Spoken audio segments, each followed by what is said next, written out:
Alright, what's good, everybody? It's Game Talk. I'm Gangster. I'm here with Brimstone. What's going on, guys? RevTech. What's up, fellas? PlayStation Guys, also known as Rambo. What's up, guys? And my boy Blue.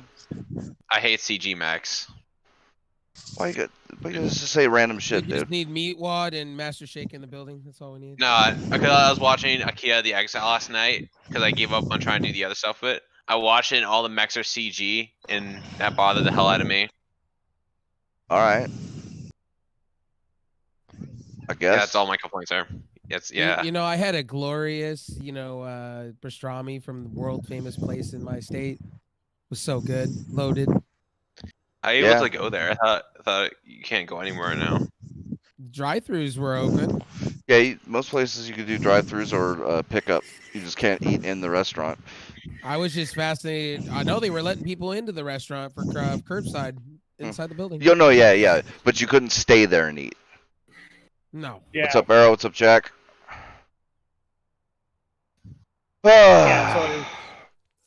All right, so let's get on with this continuation, guys, of this conversation. Fucking animals being slaughtered in a video game. It's not new news, and it's not really that big of a deal. Joe, what were you saying, Rambo? Far Cry, man, allows you to do it. Shit, Far Cry, Call of Duty, Red Dead allowed you in PS3. I think it'd be more heartbreaking to kill a horse than it would a dog, because a dog, especially a dog that's fucking attacking you. Oh, I shot my horse in Red Dead. I killed him and replaced him. Well, yeah, me too. I shot my horse all the time.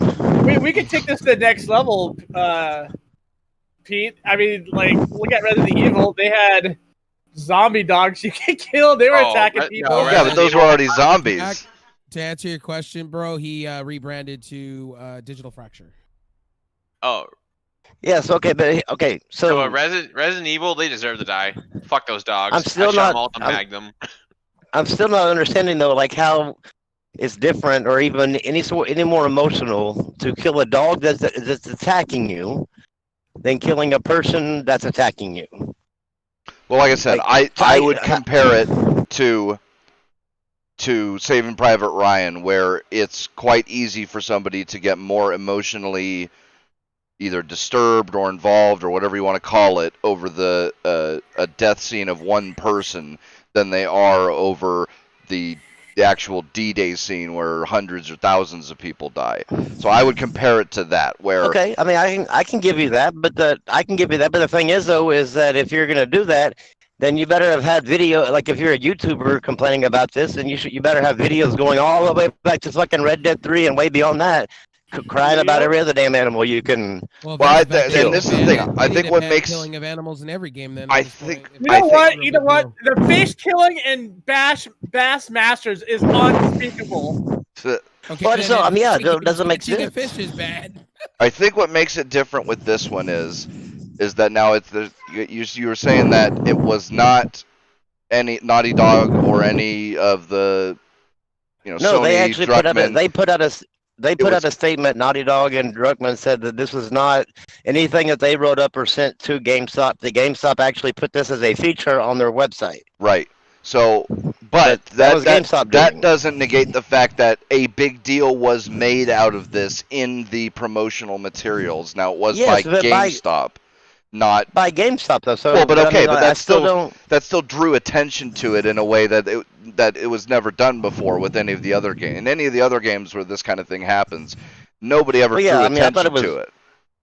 I thought it was a really odd thing for GameStop to do, to go, oh, hey, here, hey, what about dogs? You love dogs, well, you can kill them. Well, that's there's, and this is why I put in the title, The Last of Us 2 Shenanigans, is because, man, there is so much going on with this game and all the nonsense surrounding it. You've got the leaks, you've got the ridiculous story, you've got the trailer, which I'll talk about the trailer later, because, man, I've got some issues with the trailer. I have yet to look at the leaks or anything like that because I'm waiting to play the game. I read the leaks because I wasn't going to get the game. Yeah, I wasn't going to buy it anyway. I'm a Last of Us fan, so I'm sure I'm going to be pissed off at the series after it's over. Is that the first game you're going to get for your PS5 when you get it? It's coming out May 19th. or Oh, it's June coming out 19th. May 19th. I thought they delayed Yeah. it. June 19th. No. They delayed Well, they delayed it, but when the leaks came out, they re-upped it for re-undelayed June. it. Yeah, Yeah. Oh, okay. basically Fair for it was a 2-week delay. Basically, Hopefully ended up it's an being. upgrade. Hopefully it's an upgrade. You know that you don't. Have No, to it's not going to be an upgrade. Like From people's reactions, it sounds like it's going to be a bunch of Anita Sarkeesian bullshit. It boy. looks like it.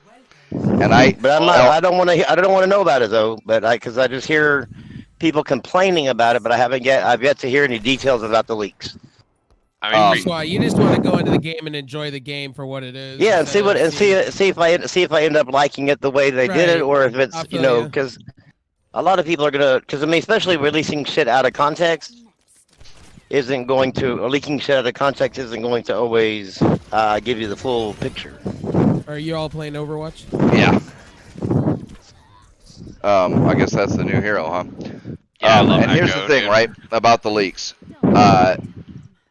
I think that Naughty Dog and all them knew exactly how people were going to feel about this, and the reason I think that is because of the gameplay, or the story trailer that they released that doesn't actually have any story in it whatsoever. It is. Oh, you mean the one that the brand new one that just came out, the new yes. trailer? It's specifically labeled a story. It was an emotional trailer, but it doesn't have anything in the story somebody who about doesn't know it. the leaks. Yeah. Yeah, but I mean, to somebody who doesn't know anything about the leaks, it was an emotional trailer. Sure, but it still doesn't have anything to to do with the story in it, though. Like, it doesn't explain anything about the plot. And No, I'm not talking. it doesn't I'm not explain talking anything, about no. the Just a bunch of random mashup scenes.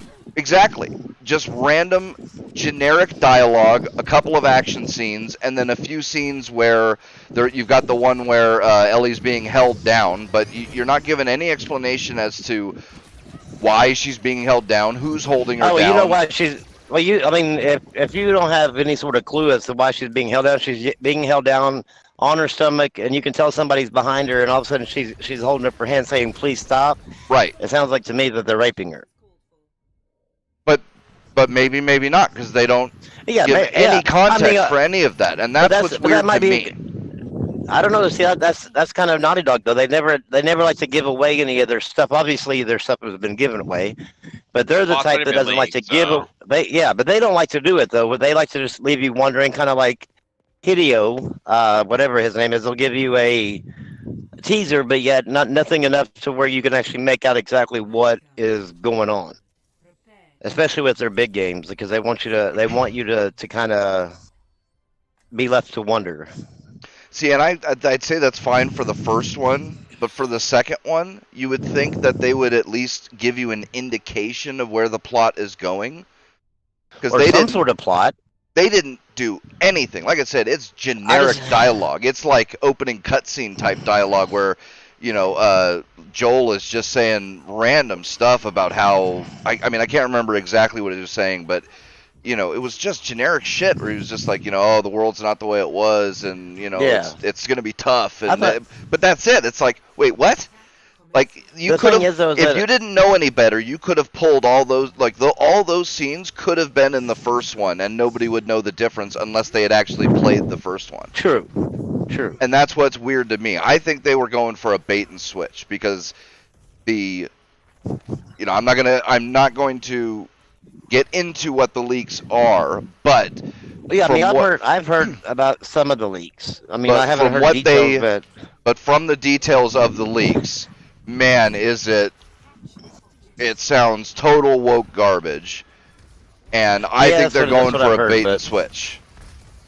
I think they knew that people were going to be pretty upset with the way they took the story, and they didn't want to let anybody know what the story was going to be about, because then everybody who would be pissed off about it wouldn't want to buy the game. I think they were trying to get people to buy the game without knowing exactly what the story was about. I feel like everyone knows the leaks at this point. I mean, Rambo doesn't. Yeah, there's if you don't seek that stuff out, you can stay away from it pretty easily. I've muted everything in regards to The Last of Us 2 on Twitter, so that way it doesn't pop up, and I just stayed away from any video that is discussing Last of Us 2. if I see a gaming video that, or if they start bringing up Last of Us 2, then I'll click off of it because I don't. It's a game I've been waiting on forever. But I mean, I'm sure I'm gonna end up being pissed off because like I was kind of pissed off with the way they handled Uncharted 4, where this woman was able to take on Drake and his brother and somehow win, beat both of their butts. So that's the start. That was like the start of their downfall with this whole feminazi crap. Oh yeah, well that's in part of Last of Us 2 is Ellie, 110 pounds soaking wet, just yanking guys around like they're made out of paper, and it's just like, come on, guys. It's unbelievable. This is what irritates me the most, honestly, because like I said, I'm not really a fan. Oh damn. I'm not really a fan of Last of Us, so it doesn't really matter to me. But, all these people saying, oh, Last of Us 2, it's going to be great. It's like, wait a minute.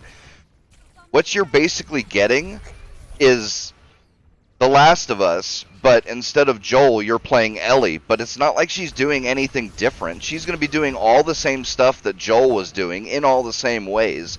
Like, they could have taken this as an opportunity to invent or design or whatever a whole bunch of stuff and made it so that Ellie had to do things a lot differently than Joel, and you could have introduced a whole bunch of different game mechanics and stuff like that where she's got to be a lot more sneaky and she's got to use maybe traps or stuff like that instead of just charging in and beating these guys down. They should have with the fact that it's a woman, because I mean, there's no offense to women, but just women, especially unless you're like some sort of bodybuilder woman or you've taken some sort of... and that she is not. Like, Crawl McGraw class or whatever, you're not going to be able to just take on full-grown mercenary men. Yeah. Jump over the game, Roofson. Let me know when you're done.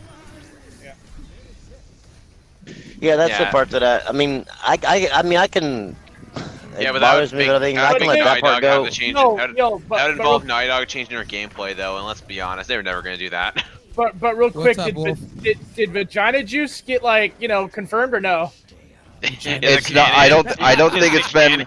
I don't think it's been 100% confirmed. I think that's the least believable of the leaks. Vagina, does that mean I fucking get immunity to zombies? It's immunity to zombie disease. I don't know about this whole vagina juice thing. You didn't hear about the vagina juice, dude? Yeah, no, I didn't hear about that. Supposedly, Ellie's vagina is what cures the zombie disease. Oh my god. Yeah. Trying to pull some shit. Ellie's wounds the cure. No, right, so wrong. This video game is meant to go out to all the working girls that work at night. with the fact that Nina Sarkeesian is like friends with Neil Druckmann and they have like and he's a cuck. Yeah, he is. I doubt that they would actually do that, because that would promote men to rape her and to sexually molest her in order to. Well, hey man, hold up. Hold up. Isn't Ellie? You said Ellie's supposedly getting raped in the new game, anyways? That one trailer. That's what it looks like. It looks like that, but we don't know for sure. Yeah, we don't. I mean, there's no telling. They left out the like you could tell there was a figure behind her. But you don't know exactly what they were doing. You couldn't even see. You couldn't make out if it was the top half of a person, bottom half of a person. You couldn't make out anything. You could just make out that there was something behind her. So I mean, you couldn't tell if it was, if it was a zombie or if it was an actual person.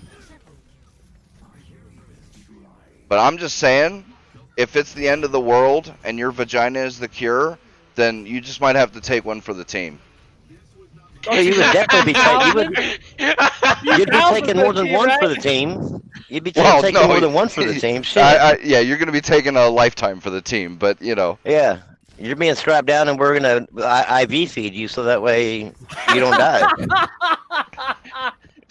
die. Spit roasts for days. Exactly. I'm sorry. I just don't expect the game to be good. Oh, I don't. That's like I said. That's the least believable of all these. Yeah, I mean, with the fact that as long as they don't pull the Capcom tragic Resident Evil 3 Nemesis bullshit with the zombies were cognitive, I think we'll be fine. What do you mean? Well, from my understanding, though, you play half the game as the man. As the man. Right. I invited you. If I'm playing half the game as She-Man, that's gonna piss me off, because I don't want to give a shit about She-Man. I'm gonna do everything I can to continue to kill her. Come on, Rambo, you don't want to be a strong, independent woman? Fuck no. Not that one. Not that one. Have you the one that they showed in the trailer that where they in that very beginning trailer, man? She was the woman that gets the pussy flowing. She was stronger than shit. me. Yeah, she was stronger than me. The one that they showed in the very first trailer. Like Because no, in the Last no. of Us, when the zombie apocalypse happens, she got steroids and just like injected into her. Just doesn't like she went full Hulk Hogan there. And then So she spit I mean, like I've heard though that She absorbs it. that this was going to be like to where like the whole main plot was going to be like mind you, the end of the world's happening. Zombies are walking theirs, but somehow some Christian cult is going to give a shit whether Ellie's gay or not. Oh my god, yeah, that. I'm just like, how does that even make sense? Like, how in the hell? Like, if I'm a Christian cult, I'm not thankful I'm a fucking alive. You know, I'm just like, Hey, you know what? We got those clackers running around. They're gonna eat your fucking face. yeah. But you know what? They're cool. Fuck you, gays. Like what? And it's not even like the factions in the Metro series where like they, it's Nazis and communists. But I mean, really, it doesn't really matter what the factions are called. They could have been called anything, and they're not like, they just want ultimate power, and so they're using those as easily recognizable Slogans. Well, yeah, not slogans really, but symbols or whatever as stand-ins for any it's like they could have been just some Mad Max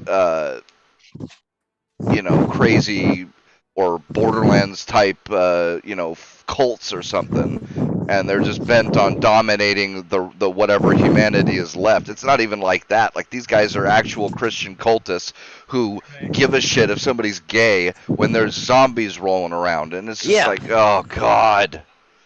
Yeah, this is why. Yeah, I have no faith that this game is going to be. I mean, maybe the gameplay will be good, but. Well, I'm hoping that story leak might be false, because I don't see how that fits in with the end of the world. Right. At all. And plus, I mean, if any religion is really going to be that anti-gay, it's going to be the Muslim religion. Be Muslims. Yeah, they're the ones throwing people off buildings. Damn. It's true. I mean, you're not wrong. They're killing gays today. Were either you, Brem, or Rev going to join us in Overwatch? I know he's playing Valorant. Oh, okay. Yeah. Oh, yeah, and man, the behavior of Neil Druckmann and Naughty Dog and Sony over this stuff. I mean, they're just going on a DMCA crusade. And they're not just going after people sharing like video clips or whatever. They are going after people who even talk about the fact that there was leaks. Like, not even sharing the leaks, and memes, and oh man, dude, it's that makes no sense.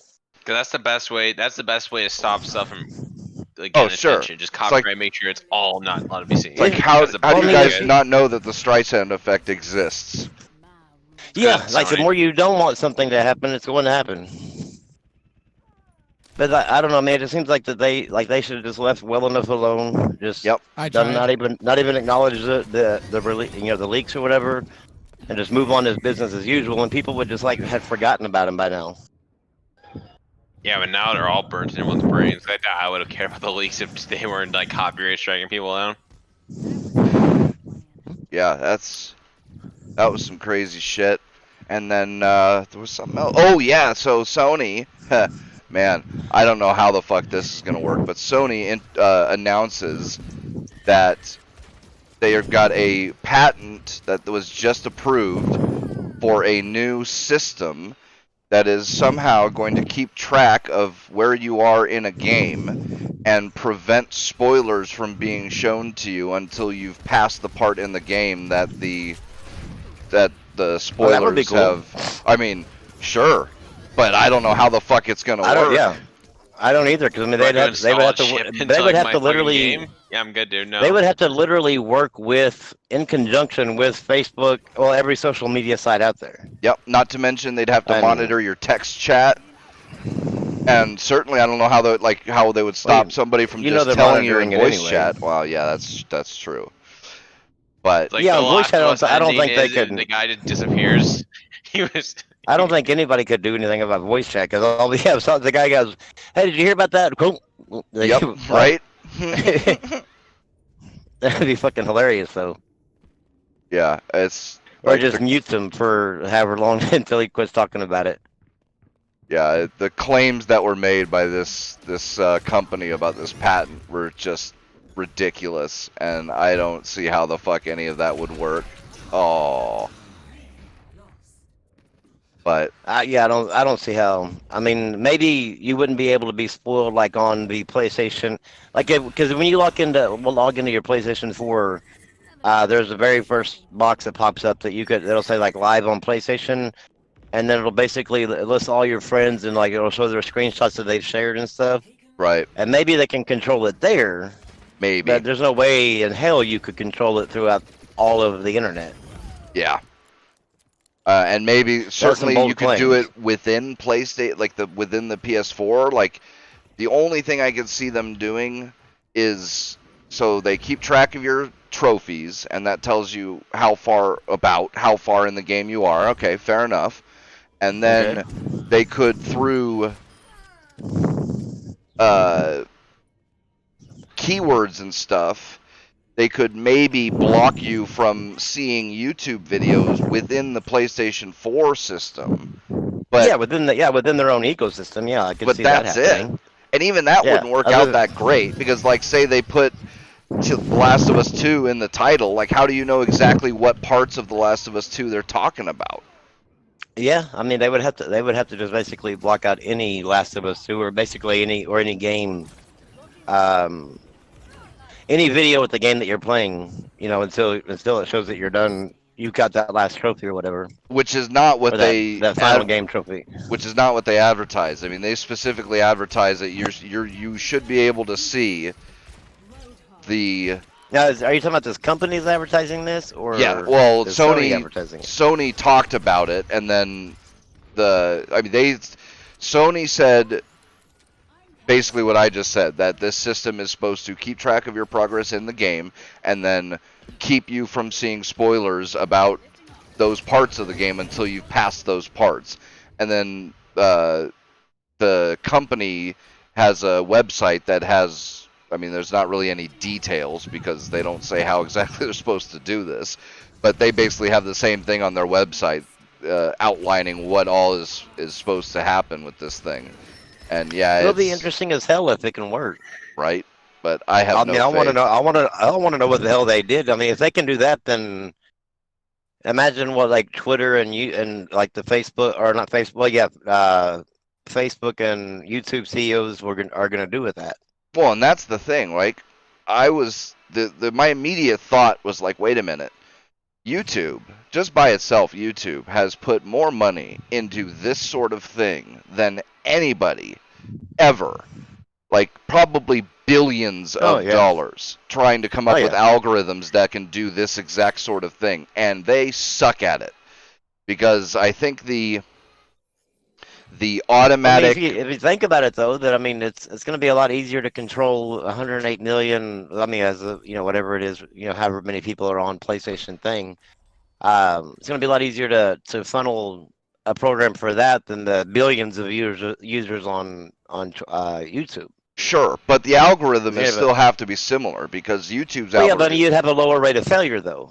Well, I mean, I don't know, man. You should have a lower rate of failure. But even YouTube's algorithm is worse than random chance. Like, it's less than 50%, which means you could just have a guy flipping a coin, and that would work better than YouTube's algorithm. I don't know. I think that they should just honestly just leave the shit alone and let me decide if I want to watch a video or not, or. It's hard to avoid spoilers, guys. Like, come on. Really I think that if they were gonna do it, just do it to where like in that live at PlayStation feed, like their PlayStation feed, it doesn't show any screenshots or Right. videos that people have shared from their system. You're right, Infinite. Sony can eat a giant pineapple dick.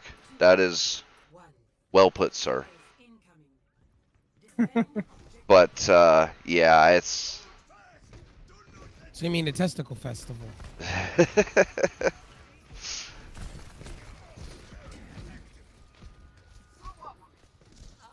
But yeah, there's all sorts of shenanigans around Last of Us 2, and Hey, at like I least we said, got Game of Thrones. At least we got Game of Thrones this week called, Assassin's Creed Valhalla. Oh yeah. Saw Yeah, the. man, I'm down for this Assassin's Creed. I'm down to be a Viking. Like I don't know what this has to do with being an assassin. But I'm Well, all for it apparently, regardless. according to Shadiversity, it is not real Vikings. So, but I don't care. yeah, I wanna, nobody does. There's no So- history behind it. We'll just come up with a They game. just want to fucking row longboats and go raid fucking. villages for no reason. Yeah, I don't think that's what the actual game's gonna be, but I'm all like honestly. Oh, no, they Assassin's Creed they Valhalla, said- I'm actually all down for this. I actually They wanna get said this game. longboats and everything will be in it. I don't know exactly how they're gonna use it, but you know. I hope we can just like raid beaches and just go full Viking, you know? Because that'd be really disappointing if you can't do that. Yeah. Really gonna break my immersion. Something in the chat, Jack is talking to you, Retro. Ah, damn. Retro, tell me why did Sony targeted your vid for talking about? Oh, they didn't target him specifically, man. They targeted everybody. Like I said, they were banning people for just talking about the fact that there were leaks that happened. They were going after people who made memes. They were going after everybody, man. It was. I mean, I've never seen anything like this. Like, it's a whole new level of nonsense happening with that. So.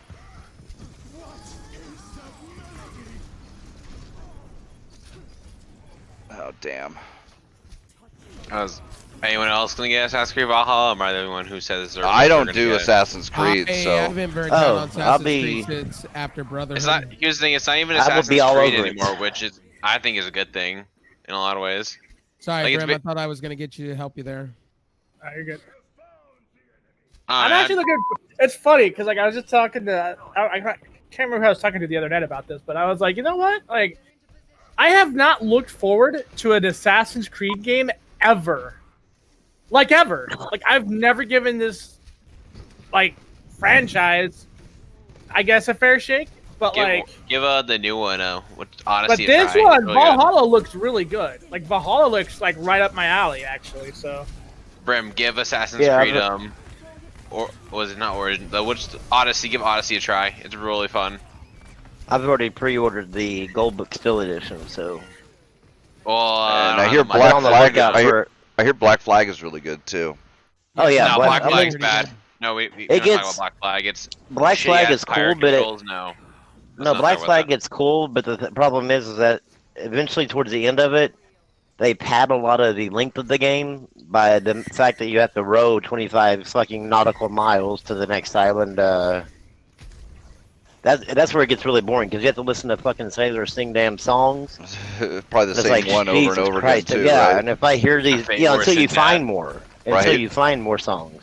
Oh God. And so in the very beginning, you just hear one damn song over and over, and I'm like, if I hear these fuckers, I'm gonna throw these fuckers off the boat. I can't wait for Just- next If month. Rambo was a pirate Horizon- captain, he would just Horizon kick you Zero off. Dawn next month. Can't wait. PC, can't wait. Oh yeah. What's coming to PC? Horizon Zero Dawn. Horizon Zero Dawn. Can't wait. Oh yeah, that's a fun game. I spent like over 300 hours in that game, just doing the Frozen Wilds and I don't know if I 100%ing can get it. it Then day I one, but I'm definitely gonna look forward to playing it. spent so. a lot of time just killing the machines, just having fun going around and killing the machines.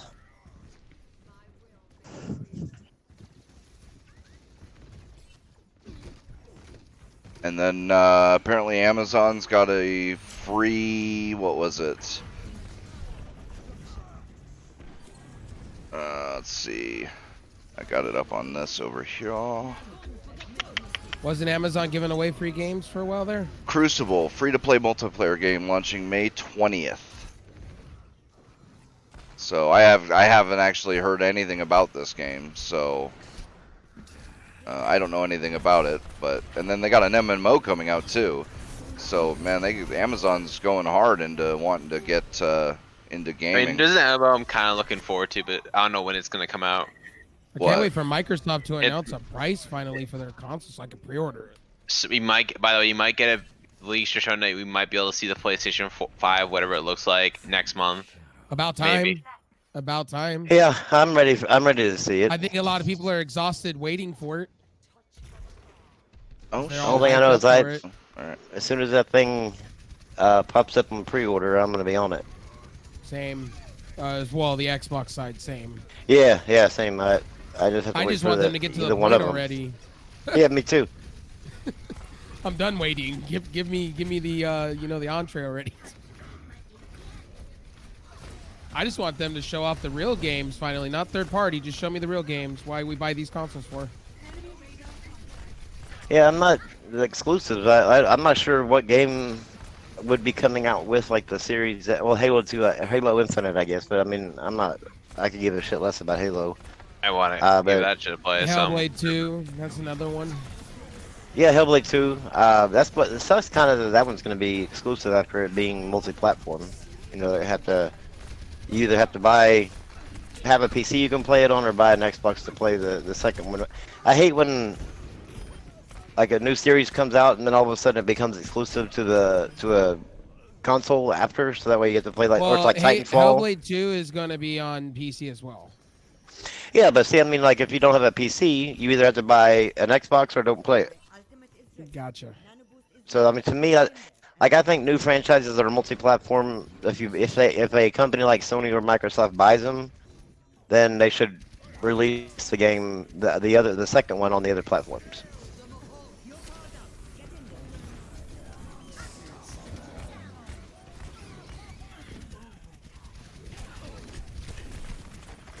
Ooh, I thought I had him. Yeah, I don't know. I think it'll be cool that Hellblade 2 is gonna happen, but I never really played the first one or got into it. I just found the gameplay really boring. So Cocksucker. I mean, it was an interesting game. EA needs to kind of, fix their conflictions with digital upgrade for their Madden and NHL and everything this year.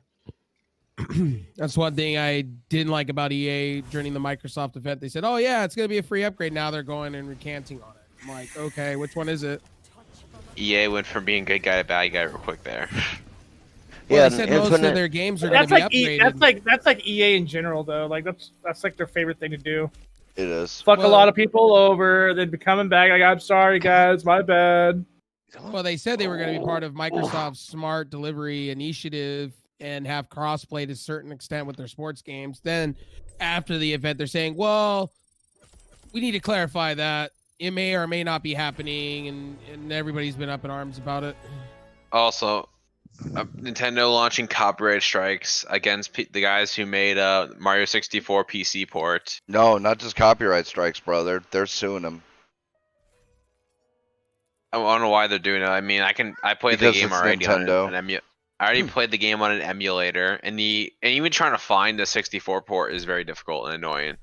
So I already played my remaster version anyways. I don't know why Nintendo's doing this, man. Fucking Nintendo. I mean, I wish they would do, because what was it? Was it Mega Man? Where fans put out a fan remastered port, and so Capcom bought the rights to it from the guys and paid them a bunch of money and then said, yeah, go ahead and release it. Like, come on, Nintendo, do that.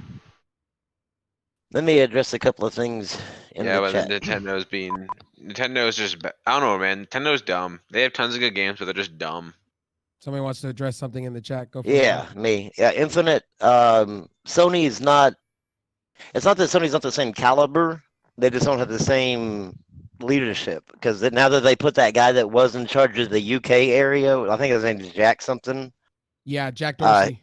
Yeah, he was like a dumbass like smart mouth and the Europe head of Europe or whatever, and then they put him as the head of like PlayStation Worldwide. Which ever since then, I mean, it's kind of gone downhill. But now they've got like Herman Helst now, which would probably be he's going to be a little bit better than that Jack guy was. But once Jack got put up there, it kind of went downhill as far as their messaging and everything else. As far as Jack, Hellblade was not a first-party game. Hellblade was first on PlayStation 4. And correct me if I'm wrong. I think it came out on PS4 and PC at the same time. I think it Yes, did too. it did. And then I think about a year later it came out on Xbox One, As and far as the then Game I think Pass was, yeah, that's where they I think a year later, after it came out on Xbox One, Xbox announced that they purchased the studio, and now Hellblade 2 is going to be an exclusive, well, an Xbox exclusive, which means Xbox and PC. Yeah. Do you know Which who I'm needs fine with. direction? You know who needs a direction right now is Bungie right now. No, that'd be Bungie, nice. I think you're going to see Bungie get caught up with like probably with Sony eventually. No, I would like to see Microsoft just buy them back again and make them have a direction like they had. Can with we- Halo. I don't- Why? want- The only direction they had for Microsoft was make Halo, make Halo, make Halo. okay If with they that. if they didn't I'm like okay if they with that. didn't like making Halo, then they weren't going to be working at Microsoft. So that Well, I didn't they- like. I don't all like the that. other- They He don't. hasn't made a good Halo, to be fair. Well, so. I'm sorry, but like Bungie got left on its own devices, and look what they're doing to Destiny 2. That's all I gotta say. Yeah, they're That's, picking you're it apart not with wrong. with microtransactions now. It's kind of sad. That's- Yeah, They because do that's everything. the- well, they went. Was it? Didn't it go free to play? Like basically. Yeah, like, No, they- it's You- not well, free to no. play. The- Let's break this barrier down. It's not free to play. You still have to buy all the DLC, all the expansions. Listen, I'm saying it's free to play. I understand what free to play is. It is never free to play. It always ends up costing more than the actual game itself. But isn't it like you can download it and start playing it without The original game up without to money? Yes. up to Forsaken is free to play. Right. Yes. But I mean, ever since like anytime the game goes like to that type of mentality, it's going to be riddled with microtransactions. That's the only way they know. Well, I how don't to- even people know how mind to that. make money. I don't even mind the microtransactions. I would be okay with it because they're all cosmetic, right? My Well, if they're all problem. cosmetics, then it doesn't matter. No, I got a problem with the cosmetic microtransactions. You have a looter shooter that's lacking loot and content, but you're selling microtransactions. Right. That has Can you like te- here's can the you tell let me me- give an I example. agree. I agree with Let that. me Can you give an tell me what example. Shadowkeep is? Is an expansion that honestly Forsaken was so much better in every Okay, way. but wait a minute. I can't understand because Shadowkeep. It even says like on my PS4.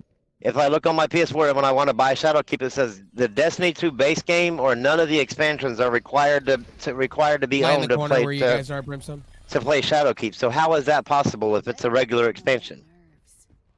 Well, I mean, Because you don't But I have to can- own for no. Here's the you don't have to own Forsaken to play Shadowkeep, but you can't But you don't play even have to. Forsaken It says content. you don't even have to. It says you don't even have to own Destiny 2 base game.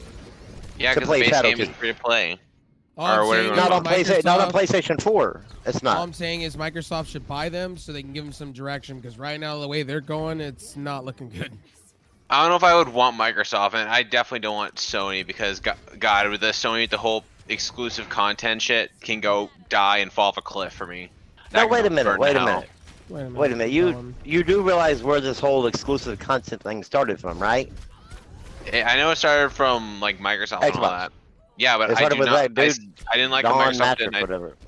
and I don't like it that Sony did that with Destiny. Obviously, Destiny right now isn't the best state because what I was gonna say is the microtransactions are a problem because you can't be like we're lacking loot incentive, we're lacking any incentive to play the game and do content. Oh look, there's no new armor, but Eververse gets a full stack of new armor that you can get with $15. Like everyone in Destiny just complained that there's no content, no loot, there's no end game, but all my Eververse gets updated. Like this new Guardian game events, there's barely anything to get free to play. But if you want to buy, go up, eat your heart out because there's fully new armor that you can just spend all your money on. That's why I want honestly, Looter dude, Shooter I to be. don't- I don't the care- ESRB rating did for microtransactions and loot box. It actually says it down at the bottom of the game that they're going to be releasing if it has microtransaction and loot boxing. Yeah, it does. And the I worst could thing I is could like, give you'll a have- shit less about that. Yes, that's a problem, but to me that's That not is the a core problem. It's not the core. It's not the core problem. The core problem is they are actually fucking the balance of the game. PvP is garbage. There's hackers riddled. I loved playing PvP. Yeah, hackers are riddling it, but that's just obviously those are problems too. But one of the core problems of Destiny 2 right now is the loot incentive. And if there's no loot incentive, I have no interest to go back. And I play that game a shit ton. I have no interest to go back for. I love Destiny 1. I love Destiny 1. I mean, I was on that thing for, I think, between Xbox One and PS4, I put in over 5,000 hours on Destiny 1. I just continued playing it and playing it and playing it. Destiny 2, I played for a little bit, and then I played a little bit of the Forsaken, and then after that, it just kind of got boring there. Like, you couldn't get any better stuff, and it was just nothing new was dropping. There was nothing to strive for because they made a lot of the. It's all reversed out, man. That's the whole thing. They really made all the good guns very easily attainable, and so it's like, what was the point in grinding a raid for over and over and over again, in hopes that you would get that one gun or whatever? But now everybody's got it because they did the raid one time. Don't even get me started on what Destiny's raid loot right now. The raid loot in Destiny 2 right now is a joke. Like, I wouldn't say it's a joke because I feel like that's insulting to the joke itself. The loot in Destiny 2 right now is a joke. Raids don't even give you the best loot anymore. It's like, oh, they don't give you the best loot, and you have all this shit. It's like, and armor is a big deal in Destiny because armor is something you wear. You have to go grind it out. It isn't something that is just cosmetic that always was. Armor is something that you're part of your game. Okay, wait a minute though. That armor that you get from Eververse is shit. It comes with is that like level 30, and you have to upgrade it with your own weapon. Your thing is just cosmetic looking. No. Now it's all ornament system. It's an ornament that you buy. You can put on any armor piece. So now it is something you can wear whenever you want. And it anyways looks better. Well, yeah. No, I get that you can wear that armor anytime that you want, but whenever you go to buy at least whenever I play Destiny 2. You would go to buy the armor because you liked it, and it would say like light level 30 or whatever. So it'd be useless unless you had a piece of armor that you already had that was high level. You could infuse with it and make it a higher light level. The only thing is that it didn't. The only thing it was mainly for is looks. I mean, armor because the stuff that came from Eververse didn't have any sort of special perks. Yeah, well, no armor has special perks in D2. No armor. Yeah, so I mean, it didn't matter. Like, all it was just a look. It does matter. I mean, if you're that damn much worried about what your character looks like, you might want to check your manhood. No, come on. No, come on, man. If you're in a first-person shooter, not in a first-person shooter. Yeah, they are, man. They are. I love looking. Find you attractive? No, I love looking cool, man. I love looking cool. You don't look cool. You see a screen. You see a gun and a screen. That's it. But you look cool to other people. That's the important part. Nobody look at your armor. Oh, like armor is a big deal. You can't have a looter shooter that there's no good armor to get or even good loot to get in the game, but Eververse just gets consistently good everything constantly every season. It's a consistent pattern, and I'm sorry, this game is a looter shooter. This isn't like Call of Duty where you can sell all this stuff that was normally at the get cosmetic.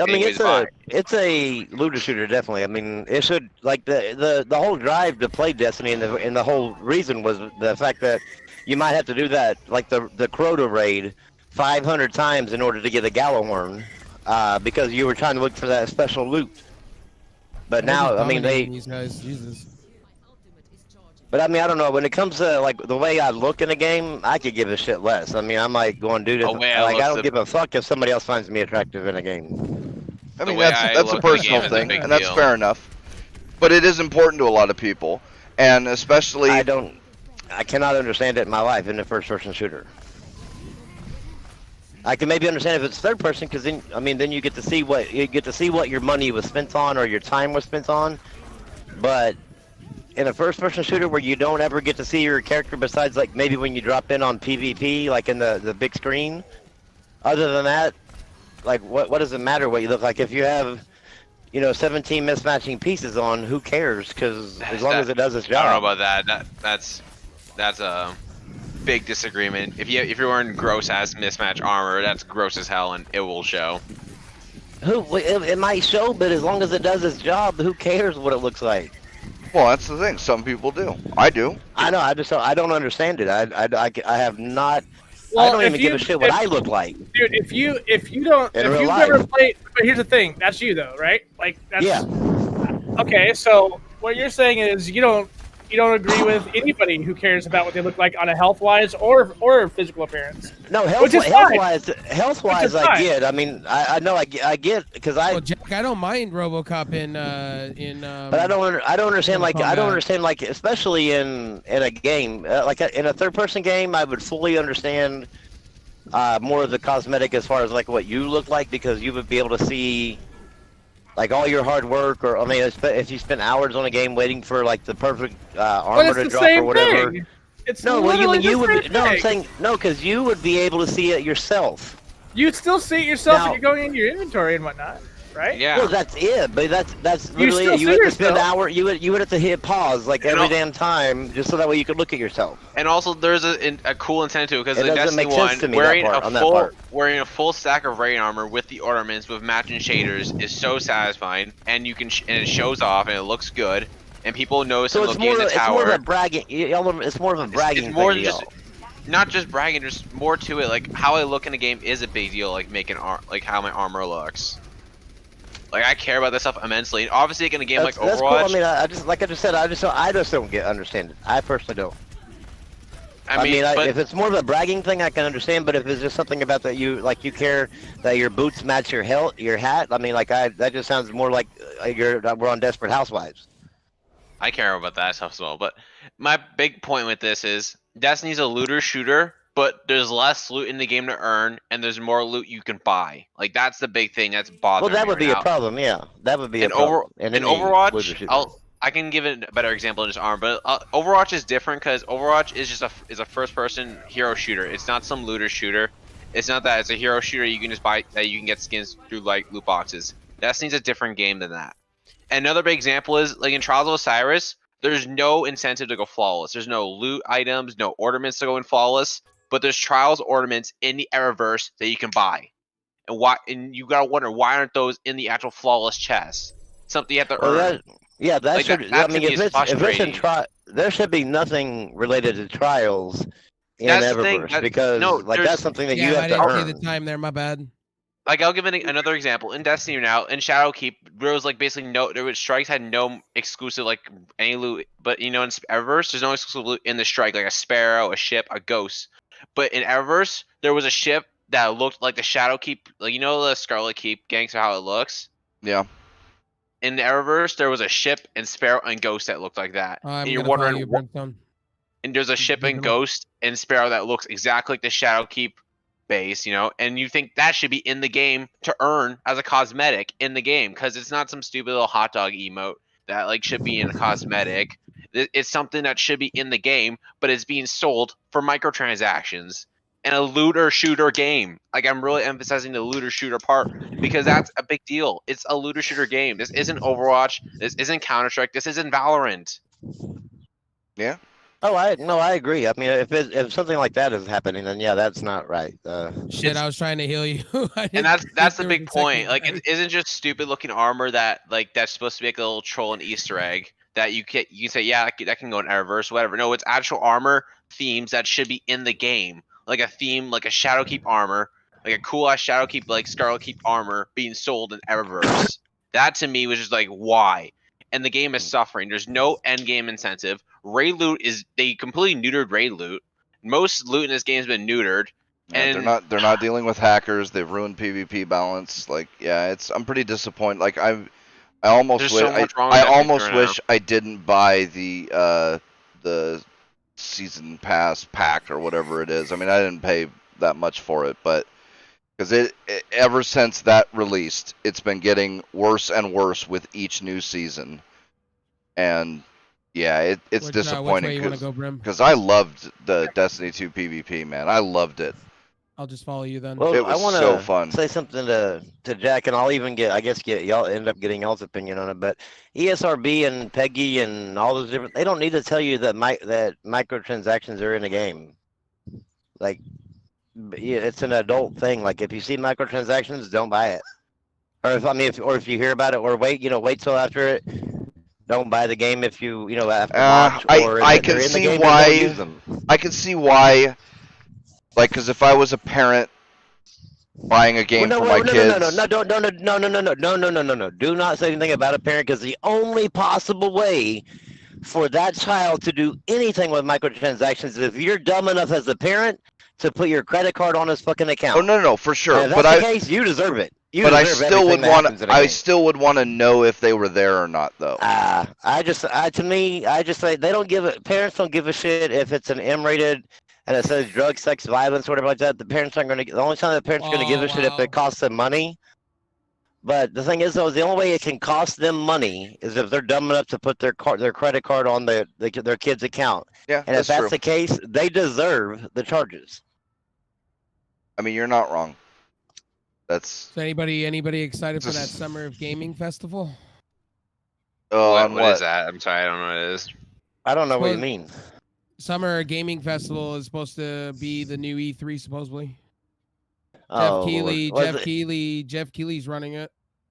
Oh, is it going to be virtual, like to where everybody's in their own little homes showing things? Yeah, basically. Like on their Samsung TVs? Basically on YouTube and whatnot. I don't even understand. Like, why do it? Why not just have Sony, like, or whatever, do like on their PlayStation channel, do like a little thing, Microsoft do a little thing, right. EA do a little thing on there. Like, why do they have to get together to do this? Especially with the internet today, like they can literally dump it out anytime they want to. Well, they said in the future they want to have like a big 2-week festival, like kind of like Coachella in a way. For gaming. I really don't know how that's gonna work out, because I mean, yes, the E3 was already losing tons of money. Well, yeah, but it'll be a lot easier and cheaper to do if it's all through streaming, though. Well, yeah, but I mean, to me, they should have done that a long time ago. Oh yeah, they should have done it a decade ago. Yeah, but I mean, but still, even if they did it through streaming, why does it have to be like a 2-week festival? I mean, why couldn't it just literally be at any point in time, Sony just say, hey, we're doing an hour live stream, here's our games. I mean, I get it, like, the hype around it, and having it in one time slot. Nice move, bro.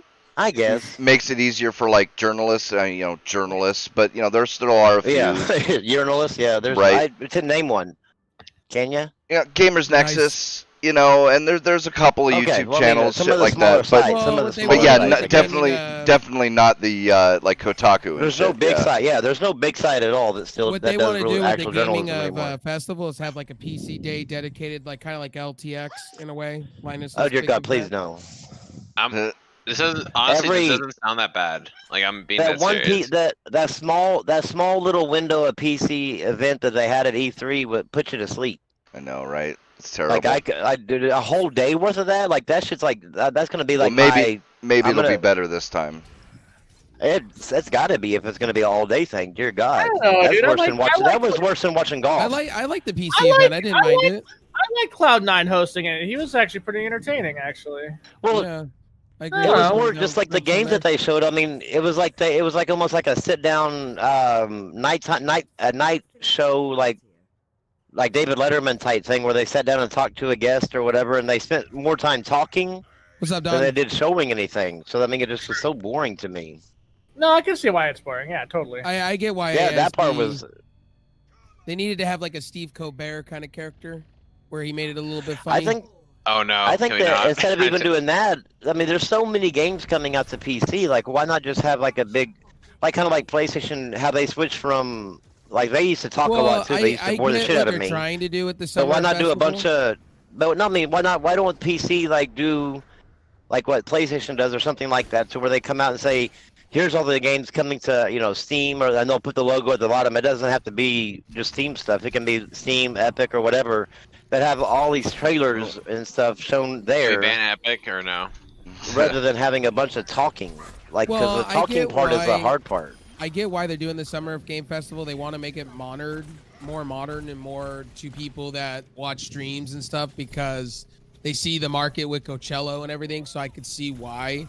Yeah. And E3's dying in itself, and E3's been boring the last few years. Well, you have a lot of people pulling out. You have a lot of different music festivals though that kind of come around the same time, like Coachella, and you have EDS that comes up here in Vegas.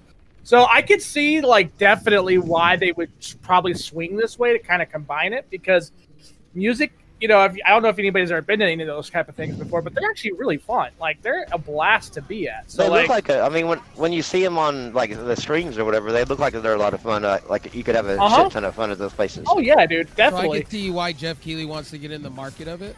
I get it to a certain extent. The thing is though, is that with game, I don't know how you're going to be able to do it, because with music it's one thing, because you don't, the bands are going to go there, the songs maybe they're going to sing, but it's once you get to the event, like it's a whole different type of feel than just with games and movies. If they did with an event just like E3, everything was spoiled before the actual event. Well, because I could see tournaments being done. I could see music, and then I could see some. Well, I guess in between all it would be fun for the people there, but as far as like the people at home, all you do is if you just pay attention to Twitter like a week or two before, Twitter and YouTube a week or two before the event, you'd know everything that's happening at the event. I don't know. I can see them. I can see them making it cool, but you'd have to do a bunch of stuff, like because I have a lot of fun. Well, unfortunately, it's not happening this year, but I have a ton of fun watching Evo every year. Well, if they do it like to where you can like maybe win stuff, like by being part of the live stream, or if they make it interactive live stream, something. But and they can have a bunch of different events, like like maybe cosplay contests, or like they'd have to. How would they do that at home though? How would they do like a cosplay contest?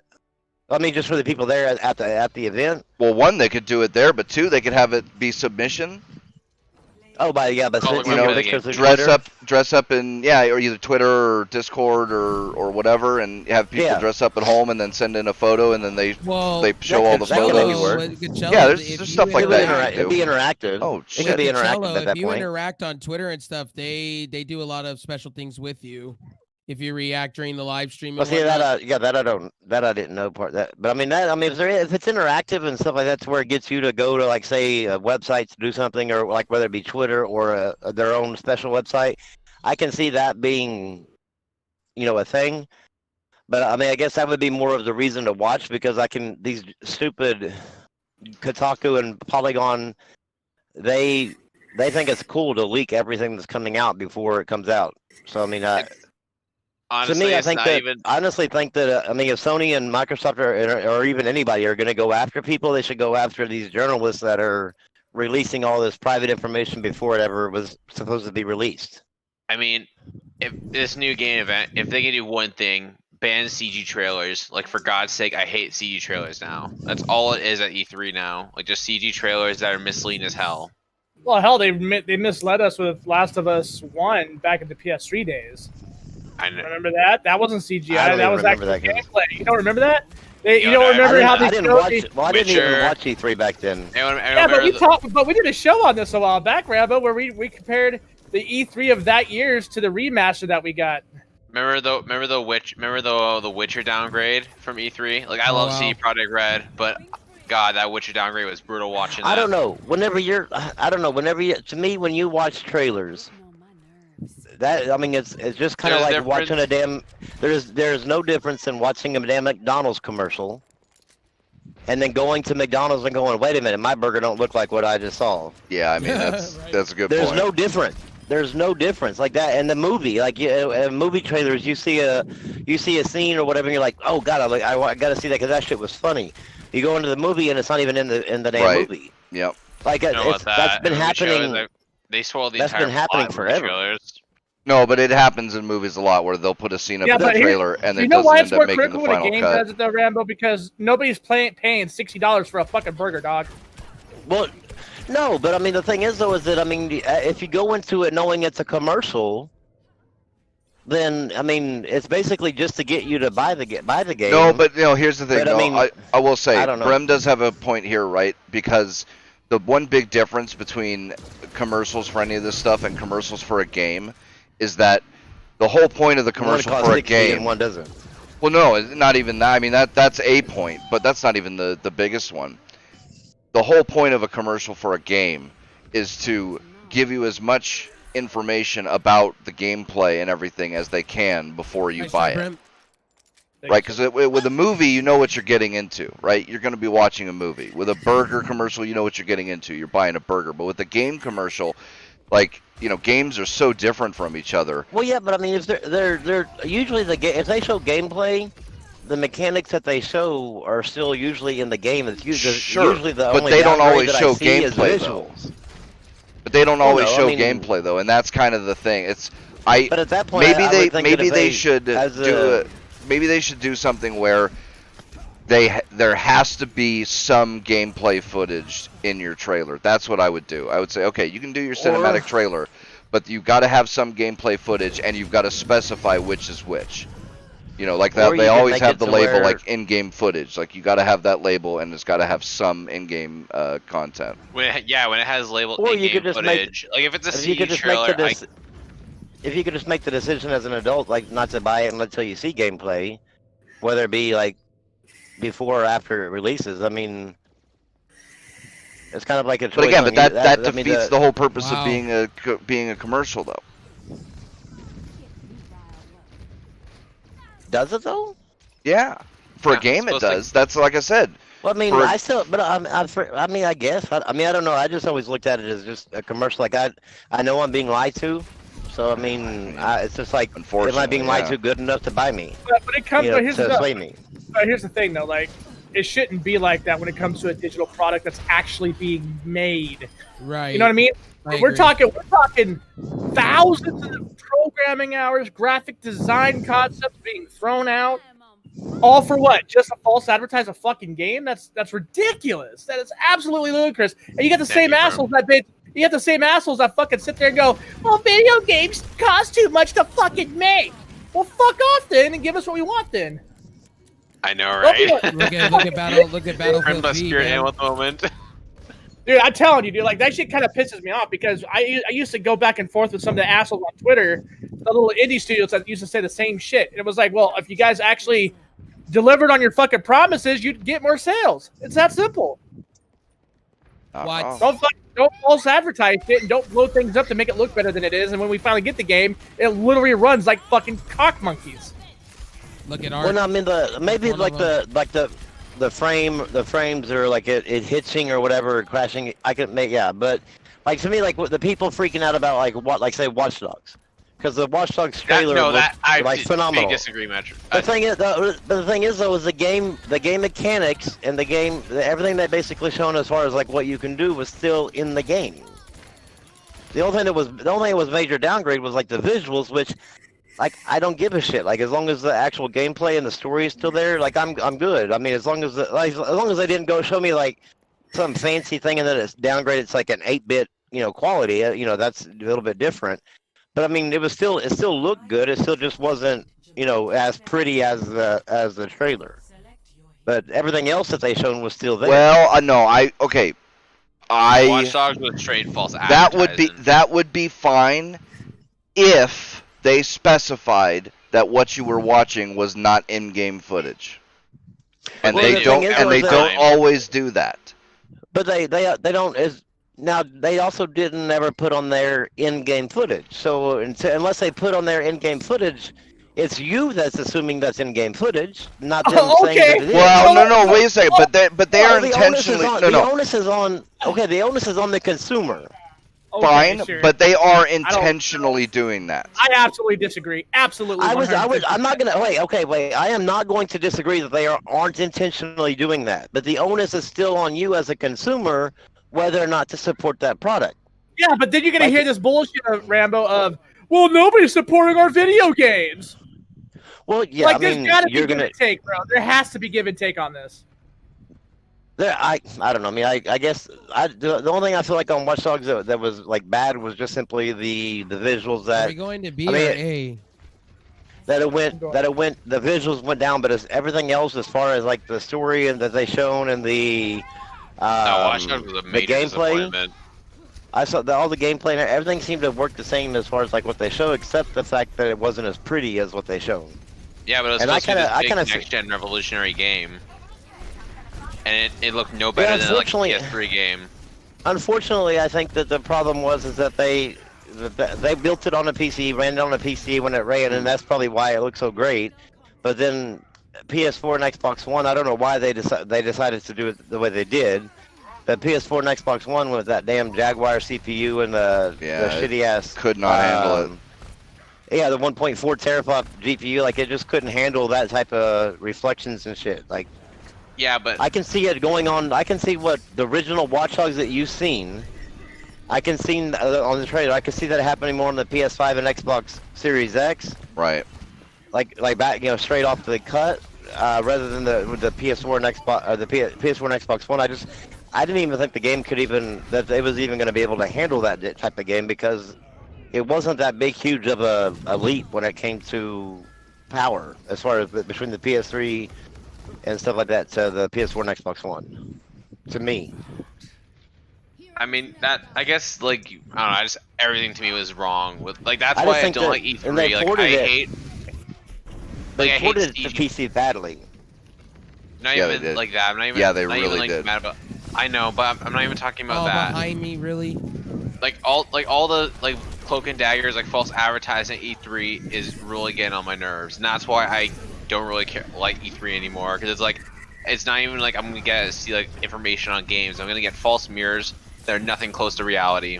What was that game from Ubisoft that they were supposed to release with the big giant? Oh, unless I'm talking about like games that they show at E3 just get delayed. Chick. They're supposed to be in space. Well, to me, like there should be no game released at E3 or shown at E3 that's released. What game that shouldn't be able to look the same on PC. Like, cause as long as your PC can handle it, there should be the graphic settings in there to make it look exactly like it did on the E3 trailer. Because there's like PC, as long as you have the power to handle it, you should be able to do whatever you want to with that thing. Like, I don't understand why PC's copy of Watch Dogs didn't automatically allow people with powerful enough systems to make it look exactly like it did on the trailer. What game were you saying that was, Brimstone? No, I don't. I was just saying I don't remember. I know what you're talking about, though. Yeah, I just don't remember the name. I just wanted to be here already because it was so cool. It's the.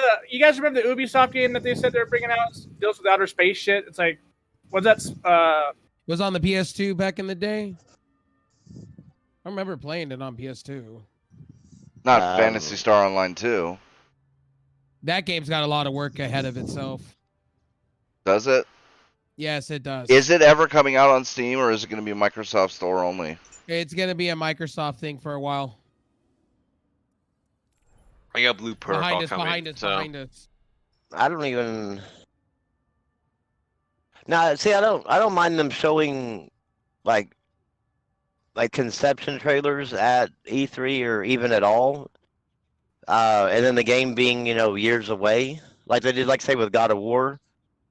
Like it was like 2 or 3 years after the initial showing of God of War that we actually got it released. But I don't mind that because that's like it gives me something to look forward to. Yeah, that's fine. Well, they usually specify this is a rebuild or a concept or concept. And I don't mind that because that to me that gives me something like, oh, okay, I love God of War series, so I can't wait for that to come out. But I mean. And eventually, if you see say some studio that shows a trailer, and then the game never comes out, I mean I can kind of understand that because if the funding ends up going away, I mean you got to be able to understand that, and just like that one guy that they showed a really cool trailer on Microsoft's E3. It was like the last night or something. And then journalists, air quotes here, decided to dig into the developer's Twitter history, and they found, him tweeting about Gamergate. So they went after all of the people funding his project, like Microsoft, and they basically shamed them into pulling out all the funding, so he couldn't release his game. Yeah, that's some shit. Where are you and at? So I mean. That's another thing that also happens with these trailers is that behind the scenes, they find out the person has the wrong politics and they end up going after all their funders and the game gets pulled. And of course, there's no outlet for somebody to I got this actually call these people out. But I mean, if we could get rid of the activist journalists, then maybe we'd actually have more games to play or all more those variety. sites are apparently fucking hurting bad. Yeah, well, because So- Grayson Shire's even leaving, so I'm happy to see that. Anita went bankrupt. Woo! Yes, Oh, Anita's and- bankrupt. He's leaving Kotaku. If we could just get rid of Heather Alexander and some other few people, maybe games journalism would actually, be where it needs I'm to all be. for it burning. I prefer people on Reddit than game Yeah, or journalists. you so know, I'm all for it burning. Well, if you think about it, if you could get those people at Reddit on games journalism, then it might actually be decent. Fair enough. a lot better. If you could just get journalism- these independent sites that are talking about it and not bringing their politics into it, like maybe even exclusively games. I tried. Like those places for that. are a decent read if you're looking for information, Yeah. and not somebody's personal opinion on the game. But I mean, if we could get more people into journalism like that, then it would be better than dealing with Kotaku, Polygon, or IGN. Oh, it'd be almost like journalism. Yeah, it would almost be like back in the day whenever journalism was journalism. That's the sad part, is that, I mean, games journalism turned political. Well, I mean, obviously political. Of the magazines, man, when you get the free. Yeah, back demos. whenever you just that, or just where you got a detailed layout of the game and not, well, this game is misogynist, and I'm not, you didn't get all that shit. I don't care if the writer thinks it's misogynist or not. Just let me play the game and decide for myself if I think it is. Well, here's the thing. I don't even care if they want to give me their opinion on that, because I would be giving my opinion on the opposite of that. But certainly, Shit. that opinion should be in a separate article, piece, whatever, Or it to should be the like review of the CNN, game. well, yeah, it should be like CNN, to where you actually have a CNN news and then you have a CNN opinion section. Yeah. It should be like Kotaku game reviews, Kotaku game opinions. Sure. Or whatever. Yeah. To where you can just not click on that damn thing and you could just simply deal with the review. Yep. Yeah, certainly rating a game down because you don't like its portrayal of women. It's like, oh, dude, come on. Yeah, your personal opinion on that part has nothing to do with how well the game plays or whatever. Yep. But Wow, he ulted on me. I didn't even expect that. yeah, I don't know, man. So, couple good sales and shit going on. Humble is having a whole bunch of sales. Witcher 3 and a bunch of other games I saw anywhere from like 15 to 60% off or something. I think Steam's summer sale is coming pretty soon. And then Square Enix is offering a, what was it, $500 and something bundle? Or $400 and something bundle? Yeah. It's like $480 some dollars. Also, GameStop is throwing some good deals over at the PC side of things. But Monitors, $30 shit something like that. dollars for that Square Enix like bundle. $22.16. Oh, was it 22? Oh wow, $22. Yeah. Shit.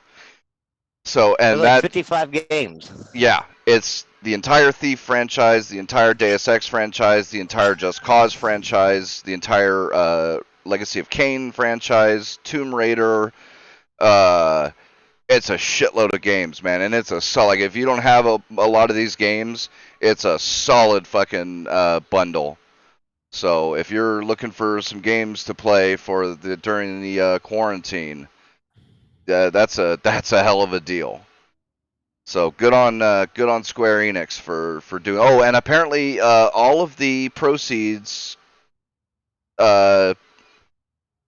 made off that bundle are going to charity. I can't remember which charity it is. But it's on the Steam announcement about that bundle. What was that VPN of Brimstone that we found that was a good deal?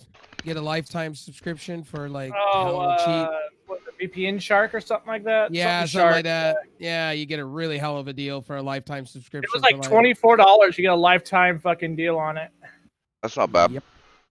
And it's actually I've been looking up reviews on it. It's actually pretty decent. Almost every big streamer's been using them lately, and so far they haven't had any hiccups with their gaming or anything. So Cool. that's pretty good. GameStop hitting you with those monitors, and Newegg with the monitors, and Best Buy with good deals. Shit. It's been... Anything on I hard did like drives? the- Because I need another SSD. Well, right now I did like they have a Intel P600 NVMe drive for like $56 for a terabyte What? on sale. Whoa, $56 for a terabyte? I think so. I'll have to That's check that terrible. out. Yeah. That's Ooh, a I hell of a tried. deal. You think that's a good deal? Oh yeah, they're normally like 120, 140 bucks. Wait, is it SSD? Yeah, M.2. Yeah. Okay. I might Yeah. have missed that part with the dog. Yeah, no, barking over here. not a not a Okay. platter drive. I was like, what? Wait a minute. Like, I don't know where the hell you're buying your drives at, man. But But they had a that, $180 deal on Newegg for an 8 terabyte mechanical Oh, external I USB don't have that kind of 3.0. money.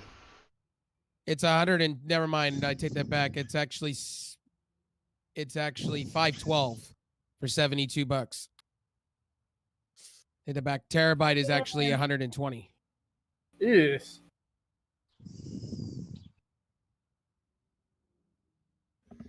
If you're going for a terabyte, I mean, silicon power all the way, man. well, when it I thought it was actually pretty cool though that like PlayStation put out. I mean, they're not free anymore, but the Play at Home initiative or whatever. It's where you was able to, even if you didn't have PlayStation Plus, because like with PS Plus, if you quit paying for it, you lose access to the games.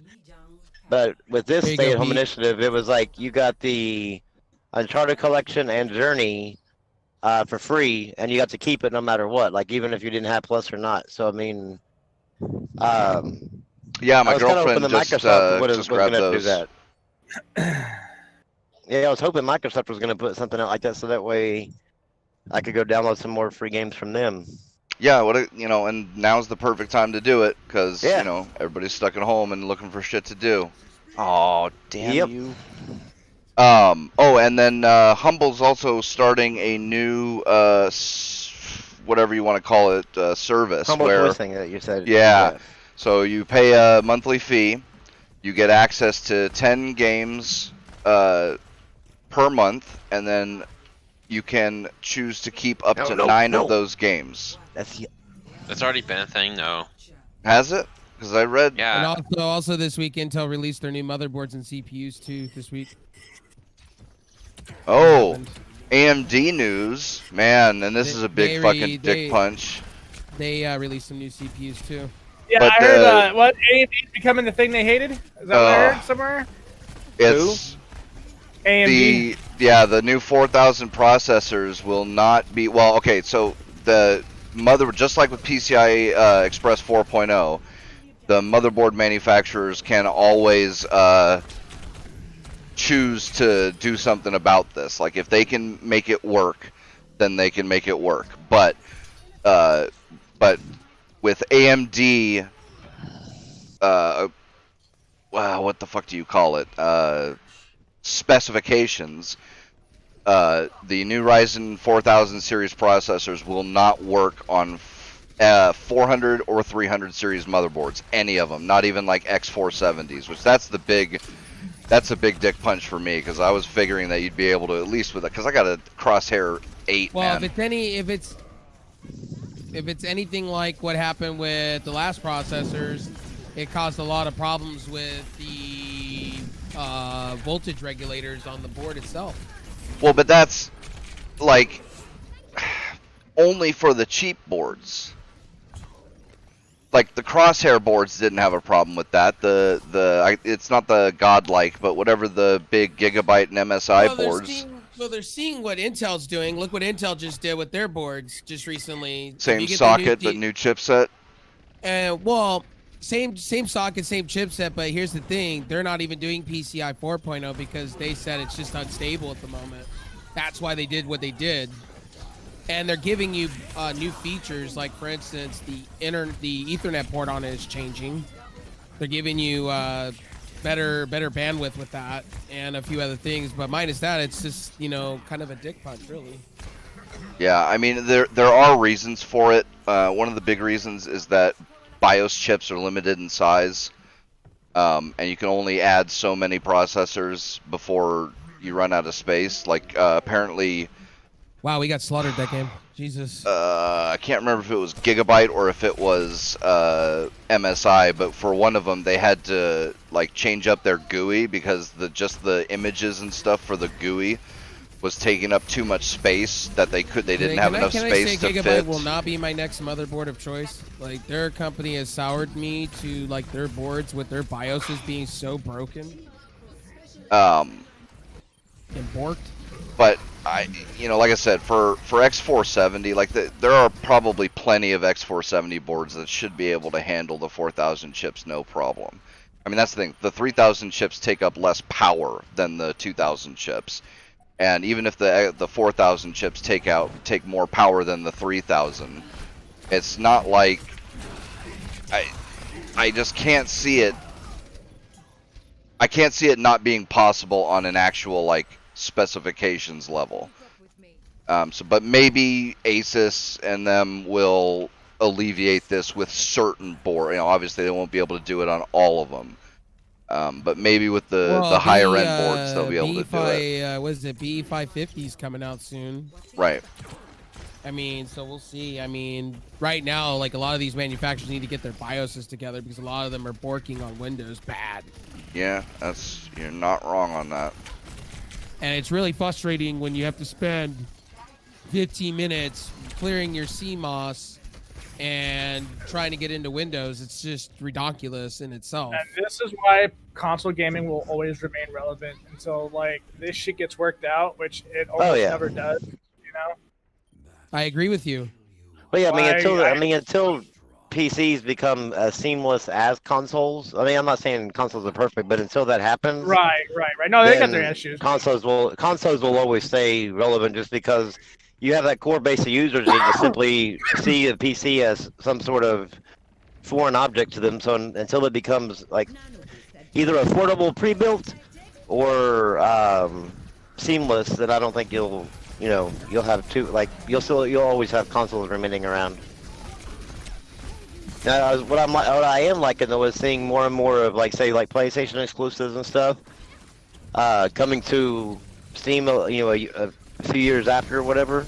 Yes. To where it allows doesn't force everybody to pay money for a system to play basically maybe one or two games or whatever. Right.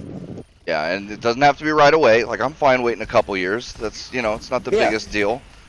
But I want that, I want that beautiful case from NZXT, the one that looks like the Xbox One X.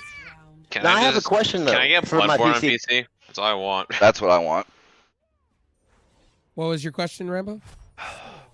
Well, my question is, I have an i7 6700K with like 32 gigabytes of DDR4 RAM. Right. But my question is, and I have a 1080 Ti or whatever. Right. So I'm wondering, is there a way that, because right now I have like a gigantic case. Yeah. And I mean it works, but I'm wondering, is there a way I can actually find a small case? If I give it to you, don't fuck it up, all right? What? Sorry, I'm talking to the guy in game. Oh. I was like, oh, you got one, Brem, huh? I want to find me like a very small case to where I can basically pick this thing up and like basically put it on my like entertainment center, like basically maybe a small size like the Xbox One X or something like that, to where the new NZXT case is the one that you're gonna want, but I know I'll have to find a new motherboard, but will I be able to find a motherboard for the 6700K? Yes. Yeah, they got many ITX in that.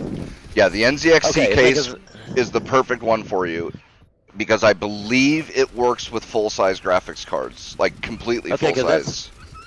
That's the problem. Is I'm like whenever I'm hey, you'll be able to get it with the next round of checks, man. That they're bringing. If there is, are they going to be bringing any next round of checks? Yeah, they're already talking about, they're in talks right now to bring us another check, possibly 2,000. And that would be nice. I mean, if that's the case, I'd definitely get it, because I'm tired of actually. That's gonna get me to upgrade my PC. I'm tired of having to lift my damn because that case weighs a fucking ton, and then you put all the parts inside of it, and it's already it weighs It's like, dear God, I don't even want to move that thing to Because clean now they're it. talking Just- about going back into isolation again because they're afraid of they pulled the trigger too soon. Oh no, the Republican states won't go back into hiding. No, and they've already had studies done state by state where there is no correlation between the level of. Oh God damn it! That's twice that Overwatch has crashed on me. What the fuck's going on? Yeah, there's no correlation between staying at the shutdown orders and staying lives safe. saved. Yeah. So- Because of the fact that they tested, I think in like out of USC and out of New York, they tested like over like 600,000 residents and ended up like 60% of them already had developed antibodies and never knew they were sick. So, and they were all staying at home in Which way we the going, some of the strictest cities. So, I don't see them going back into lockdown after this. What's up, Dre? They're just trying to get a Junie. bunch of these Democrat-run states to actually lift the lockdown, so that way. I'm glad to see California starting to lift some. Yeah, barely. But Yeah, but I mean, something. it's better than Michigan. Right. Well, Like, damn, I would now feel he's sorry talking for about going Michigan back. people. Now he's talking about going back on it. Who? President Trump? Oh no, Galvin Newsom's talking about going back. Oh, on yeah. this shit because now that people I got wouldn't- sick all over Well, again. people are. I mean, the thing is, people are gonna get sick. Like that's just the thing. Like you cannot hide from a virus. It's not like it's gonna just magically go away. Right, I agree with you there. Like the whole premise, Yeah. like even back in the 1917 flu pandemic, like the quarantine happened with the elderly and the sick people. Right. Other At-risk than that, people. all the average healthy people were just still out, doing their business, and the other The, people, Kung were flu, quarantined. flu that they had going on back in the 70s, man. Like it Yeah, I wasn't. mean They didn't make it a big deal as they are now. this is the first time in history that the world has basically shut down everybody's entire country, and Stop yelling my like it makes no sense. Well, Yeah, it makes because- perfect sense if you think about it in the context of what are everyone's wanting power? well, not just that, but Democrats trying to sabotage Trump. Oh, because the longer they're in lockdown, the longer the economy falters, and Exactly. they can blame that on Trump. Exactly. They can also the longer they're in lockdown, petition the government for complete mail-in balloting, which I mean you're talking about a lot of fraud in that. So I mean there's a lot of reasons for this happening, but eventually, I don't know. Eventually, the people of America that they're gonna revolt against these out of control governors. Yeah, hopefully. I mean, man. Michigan's getting lucky that the people that were in the Capitol armed are just there to show you, what that they do like their rights. They weren't actually there to overthrow you. My bad. But did you hear what Gavin Newsom? What happened with him? He actually gave the green light to Tesla Yeah, to he did. reopen at 30% capacity, but then Alameda County said no, you can't open at all. And now he's actually suing Alameda County, and he's actually threatened to take his headquarters and manufacturing plants to either Texas or Arizona. Hmm.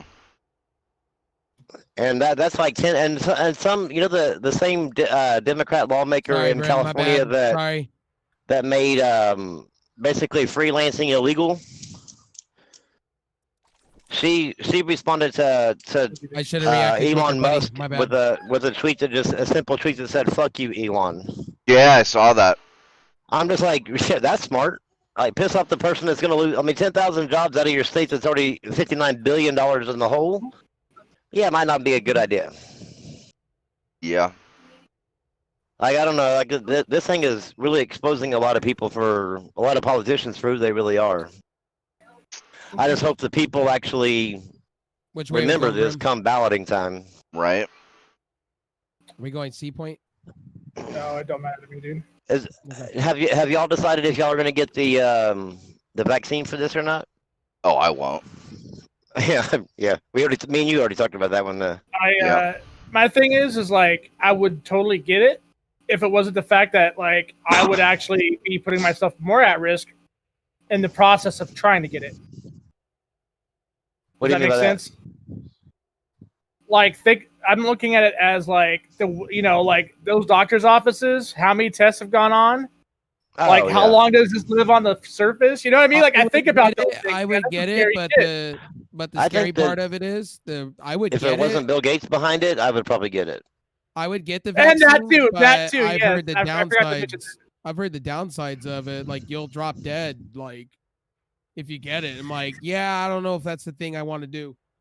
Well, they just now started human trials, so I mean, they haven't really but the thing is, though, that the Rodestimir shit. No. I'm talking about we're talking about the supposed vaccine for this.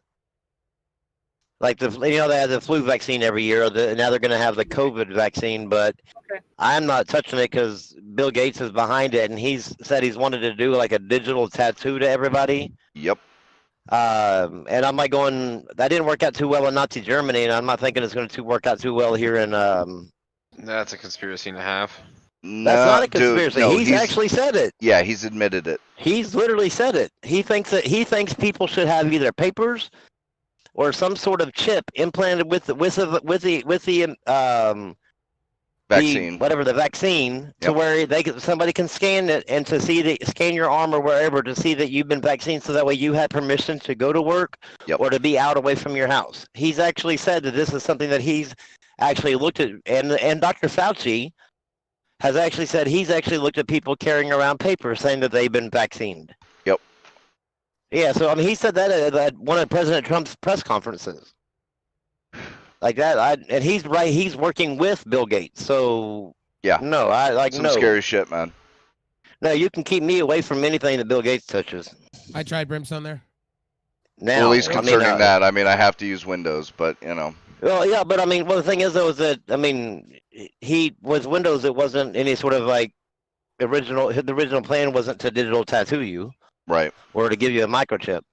But I mean, he couldn't even keep Windows running properly. How the hell is he gonna get a vaccine to run properly? He can't keep viruses out of Windows, but he wants to do it with human beings. Yeah. Get out of here, yeah, dude. Sorry. Yeah. When I heard Bill Gates was behind it, I'm like, nope. Because he's over there praising what China did. Yep. To control the spread, and I'm like, yeah, their control methods, welding people inside their houses and shit, man. Killing people, disappearing people, that's great. I mean, you can keep your numbers low if you just kill everybody. Like that dude died of a gunshot. I don't know what the hell happened to him. Yeah, he didn't have COVID. Yeah, nope, no COVID there. No cough there. As soon as you start coughing, just shoot him. Like, yep, no, death by suicide. Yep. Yeah, I don't know, and I don't know anything links back to like the Chinese government. I have a hard time with it. And Bill Gates links right back to the Chinese government now. Yeah, he's working hand in hand with the WHO too, which that's a whole can of worms. Well, I'm just glad that Trump actually did say that he was going to hold funding until they did an investigation. Right. So, I mean, I wish we could actually get to where we pulled our money away from that and put it into more of a, national health sort of organization, to where, like the CDC, but better. Right. Yeah, any chance we could dissolve them first before I put more money into another shitty fucking company that's not going to be ran correctly because it's ran by a bunch of fucking ignorant pieces of shit? Well, yeah, I mean, they could put the money into the CDC to make them better rather than build another company, because that's just another. I'm just a little jaded with how things are going. That's all. Like, these guys are pissing me off, dude. Like, so much bullshit with what's going on with this virus. It's like, it's getting to the point, like, it just shows, like, how unprepared our country is when every single person in that Senate was, like, bragging about how wonderful our country was and how we could handle anything. But here we are now in a crisis, and they can't handle shit. Well, man, when it comes to handling a pandemic,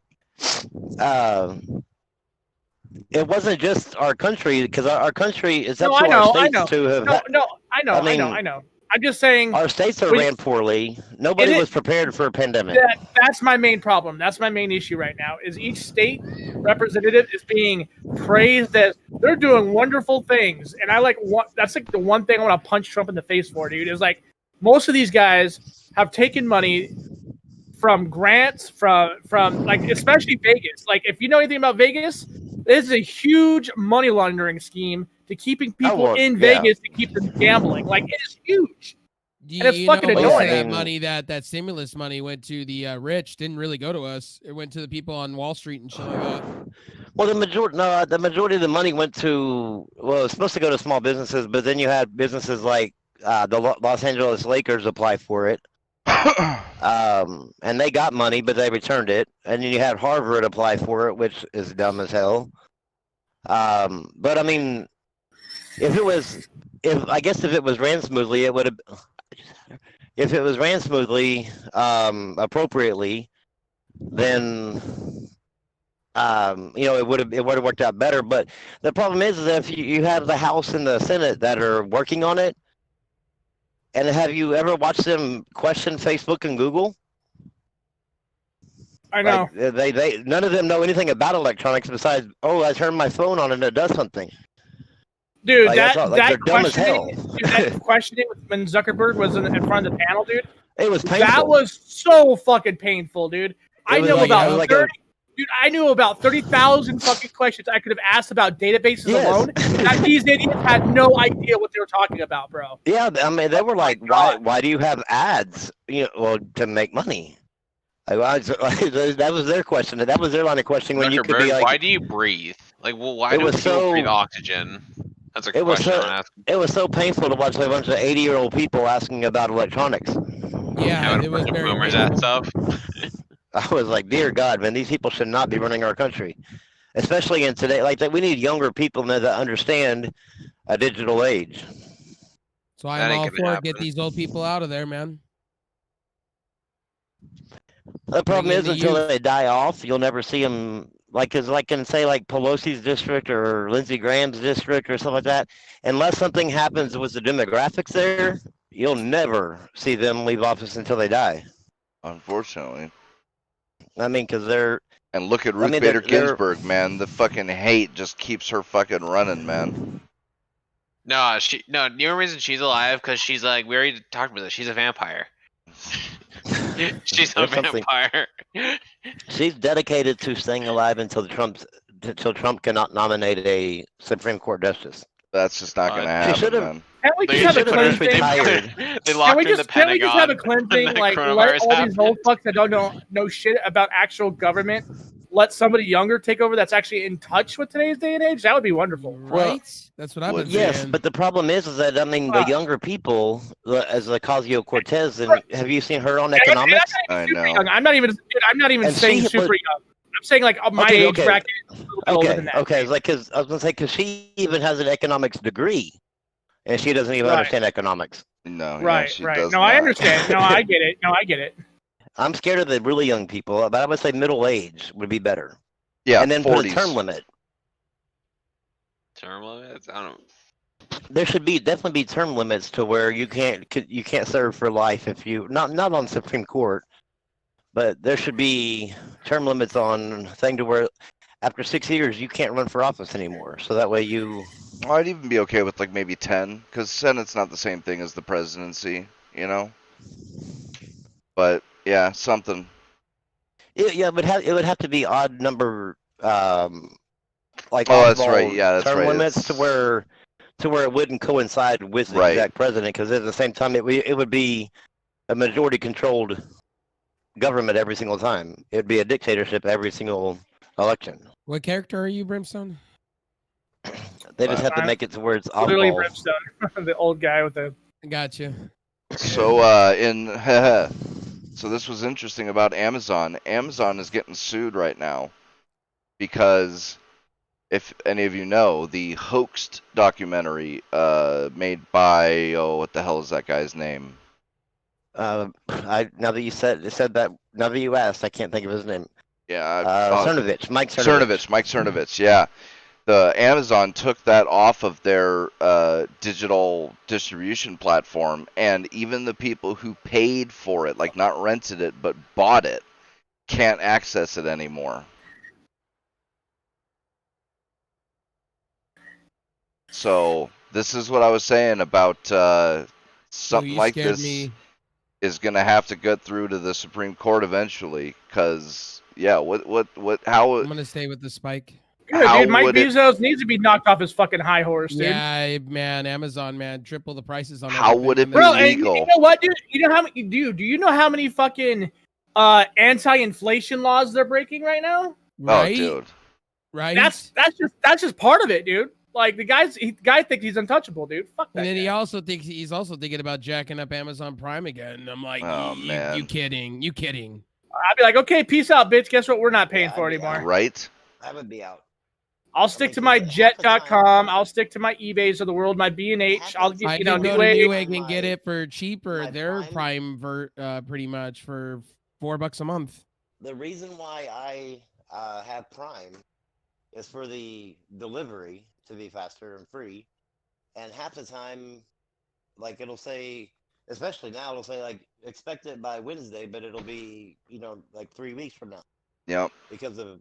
And I'm like, if you can't guarantee me my time, then I don't want to I mean, be paying I as don't much as I am. Prime has been good to me, like in terms of my, other than recently because the whole pandemic ruined. I mean, I do like their video service. It is the most comprehensive video service. I like their video service. It's inexpensive. It regularly rotates the content that it has, and it has good content. Like, not only they got really good shows, they put quality movies on the Prime lists. But this is the thing, man. I've been saying this for a while about digital Sorry, content, man, I didn't do where that fast enough for you. My bad. there's gonna have to be a legal precedent set where digital property is treated the same as regular property, and if Yeah. you buy a movie off of Amazon Prime, I mean, that's if buying the movie out through Amazon Prime doesn't actually give you ownership of the movie, then what's the difference between that and a rental? Well, Amazon does the same shit that Apple does, right? Well, Like that and the Apple fact sits there that- and says, "Oh yeah, you're paying money for this, but it's not yours." And Right. we could reclaim it into our service anytime we want. Well, that's Bullshit. The fact that if they are gonna do, like, they could at least they could remove it from the store and remove it from your library, but at least give you a heads up and say, hey, this movie is gonna be. I didn't have a removed at big this enough date. gun. You need to download it. Right. If you wanna I keep didn't it. have a range gun there.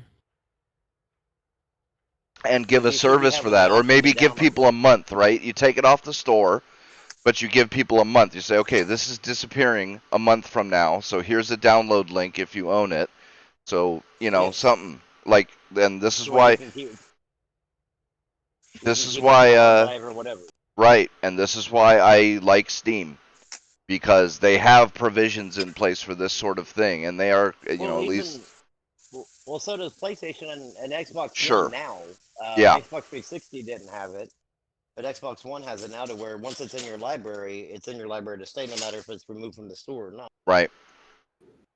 But not there's a lot of Wow. content distributors, like Epic certainly does not have any provisions Epic doesn't do anything good, so for like an offline storage of a game they have that no you offline purchased. mode. Never mind this feature. And I don't think they've made any statements on whether or not they plan to do that. They probably don't, and because they I want to don't make their think store all digital. I don't think Origin does either. Yeah. I've never actually had to deal with either one of those stores for removal of games. No, not yet, but that's the Um, thing. This just shows that it can happen. I'm just saying I haven't had to deal with them to know if they have that option. Right. Now, the one thing I don't like about Amazon Prime Video is that they show you shows. Could have had me buy you and something, you're like, Brad. oh, I'll go in there and Oh, look that's at fine. it, and then they'll say, oh, you need a subscription to Sundance to watch. Right, I'm right. like, why are you showing me shows that I have to buy another subscription to watch? Like, why not just keep those? In out of it? the streaming TV services, I they don't do that know, all the it- time. It doesn't irritate me as much because they do include Well, a that's lot me, of 'cause that's the things. ones I want to watch. Wow, yeah, that's the issue, right? But like the but one that's the where thing. that- Their whole thing is that not everything on the Amazon Prime store is on Prime. It's just all See, I think available. yeah, I think they should make it to where, like, there's a tab for like Prime related stuff, and then there's a tab for like a store, Yeah, that'd be nice. Prime Video store, to where you Right. can see that. That way when if you go into it, you can set your homepage to be like your homepage, Right. and if you want to go to the store, then you can go to the store and see what's available out there, but not Yeah. make it all the one simple mess. Because I was really excited when they were like, you can watch. I forgot what it was, that it was some sort of Kansas, or I think it was Kansas or Georgia. Somebody was a town bully, and they went and killed him, and the whole town witnessed it. But when the FBI came in to question him, everybody's like, I didn't see anything. And so I was like really excited about it. And they were like, it's on Amazon Prime. And Anybody I'm need like, anything? and I went there and they said, oh, you need Sundance to watch Yeah, it. And I I'm got like, it. I'm not Right. paying another Okay, $5 all a right, month to fair watch enough. it, because I'll forget to cancel it. Yeah. I mean, I only have Amazon Prime because I already own Amazon Prime, the thing from Amazon, but I don't really use it all that much. My parents use Prime all the time. It's way better than Netflix. It doesn't really have shows I like on it, so that's why I don't use I don't it. know, I think Oh, really? I think that Netflix. I think have Netflix all is I a have lot all the better streaming than- services at this point, so I think Netflix has a lot more content on it than Prime does. As far I as, actually am starting to like Apple's TV related to service. the single price that you're paying. I mean, Netflix is passable. That's because Netflix has the shows I like on it, even with all those new shows that keep making that are mediocre, outright garbage. They still have shows I like on there, like anime, so that's why I keep my Netflix. Well, Because it wasn't for that, I would have gotten rid of See, my Netflix. for me, one, I like a lot of the Amazon Prime original stuff. I like The Expanse is a great show, and they did season 4 of that. I really liked the superhero What's that? one. What's that The new show? Boys? Upgrade. Upgrade. I haven't seen that one yet. The Boys was really good. The other one with the fairy fucking Hunter is pretty good. Carnival Row. Yeah, that Carnival show's Row. pretty dope. Thank you. And then The Boys is pretty what good. what really gets me between Netflix and Amazon is the movie selection is so much better on Amazon Prime now. I mean, Yep, it Netflix is. is so garbage when it comes to movies now. Like, they used to I have don't know how they great keep movies. making really bad exclusives. Yeah. Yeah, Hey, they man, don't have they're any coming out- decent. they're coming out with the Tiger King movie, man. Oh, God. Oh my Look at god, this I don't. cake, man. Why, I Nicolas don't get why Cage. people like Tiger Nicolas King. Cage. I just don't have Let's understanding. go. I don't got it. either. I refuse to watch it. I think that, I mean, me and my wife have watched like the first 4 episodes, and it's like That's a every 10. single episode's. Well, every single episode is like, it's like you always imagine like it can't possibly get any crazier than this, and by God, Oh, the no, next fucking it episode, will. like it will, yeah, it does. It's fucking It insane. gets pretty wild on that show, man. It does, like, yeah, that show was freaking crazy. At first I thought it was boring, and then it like picked up like after the 3rd episode. I like Joe Rogan's description that it's kind of like watching a car wreck. You can't look away. Yeah, you can't look away. Once you get into it past the first episode, you're like, okay, I got to keep watching. Yeah, because it's just so crazy. It's like I Yeah. got to see how it. Yeah, so that's why I don't Well, even I've been want to watch watching it. the Last Dance. Last Dance. That's been pretty good. What is that about? Because my brother loves it. Like, The loves Last it. Dance, yeah. What is it? It's about the Bulls, man. The Oh yeah, rings they That, got, that I've been and how watching, but Kobe Bryant became Kobe Bryant. Oh shit, I- I gotta watch that then. Fuck. I think it's been good, but I think they're like it's really pro Michael Jordan, and Yeah, that's what I heard. like it does. So I don't know. It just, and then the way Michael Jordan, like, I think it was wrong the way how Michael Jordan was like saying Scottie Pippen was being selfish. Because like when Scottie sat out for most of a season because of an injury, but he wouldn't come back because of contract negotiations. I'm gonna get off the shred for a little bit. All right, man. That was like, to me, I don't know, that wasn't selfish to me, because like that dude was the number 2 team in the league at the time, and he was getting paid. He was the 112th rated player in the NBA. Thanks for the game. Like as far as it paid. So I mean, like he definitely deserved more, and Michael Jordan was just signed like a $34 million a year contract or whatever. And so yeah, I mean, Then got offsetted to the Wizards eventually. well, yeah, but what was crazy though is somehow Scottie Pippen was being so. I mean, it was left unchallenged in that in the Last Dance that he was being selfish during that time, but somehow Michael Jordan wasn't being just as selfish, saying I won't play. I will quit basketball if I'm not playing for Phil Jackson. Like that's come on. If you love basketball that much, you wouldn't quit playing basketball just because you couldn't have your favorite coach. Well, it worked out at the end. They won 5 rings. Well, I mean, it did, but at the same time, once Phil Jackson, it was Phil Jackson's last year. This, the Last Dance, it was Michael Jordan's last year until the Wizards or whatever. But I still say that was wrong for him to quit basketball just because of the Phil Jackson firing. Like he should have. If he was going to like pressure anything, he should have pressured that stupid Phil guy or not Phil, but that Jerry Kuntz or whatever, Kuntz, the general manager. They should have fired him. They should have got him fired instead of Phil Jackson, because that dude's an ass. Like in the middle of a 3-peat, you're talking about rebuilding your team. Mm-hmm. Like, how the hell are you even talking about rebuilding a team? In the 5th ring, when they won the 5th ring, he was already talking about rebuilding the whole entire franchise, and I'm like, well, back then, what? Yeah, how are you even talking about that when all your players are in their prime? They're all playing at top level. How in the world are you saying we need to rebuild? Like, I can understand like talking about maybe looking at different talent, but not saying, well, we're going to start firing everybody and renegotiating contracts and shit like that. Well, they couldn't afford their players. That's supposedly what it was. Well, maybe renegotiate the contracts, but don't start, rebuilding your team. The funny part back then is all of them were talking about taking pay cuts just to win another trophy.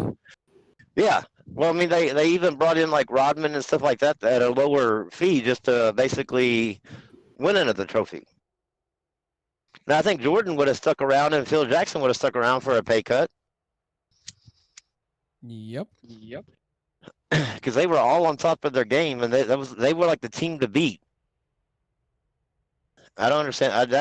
To me, it's showing that dude's complete mismanagement of the Bulls. Like, I don't know if you're a general manager. And the owner allowing it to happen was another wild thing. UFC had their fights last night. No audience, no crowd. I didn't watch it. On their island. No, this was actually... it a pay-per-view? Yeah, it was a pay-per-view. They were actually in Florida doing it because Florida is allowing fights, and Florida is allowing crowds to be 25% capacity of the arena. Well, that's good. I have a hard time with this whole, like, if you can be at 25% capacity, you can be at 100%. Like that.